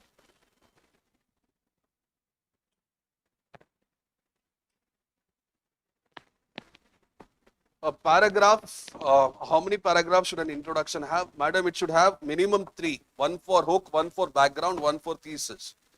Or maximum, maybe 4 to 5. But maybe 4, not even 5. But please make sure that whatever introduction you write, it is ended in 2 pages, not more than that. Maximum 2 pages. All right? 2 pages, 4 paragraphs. Thank you.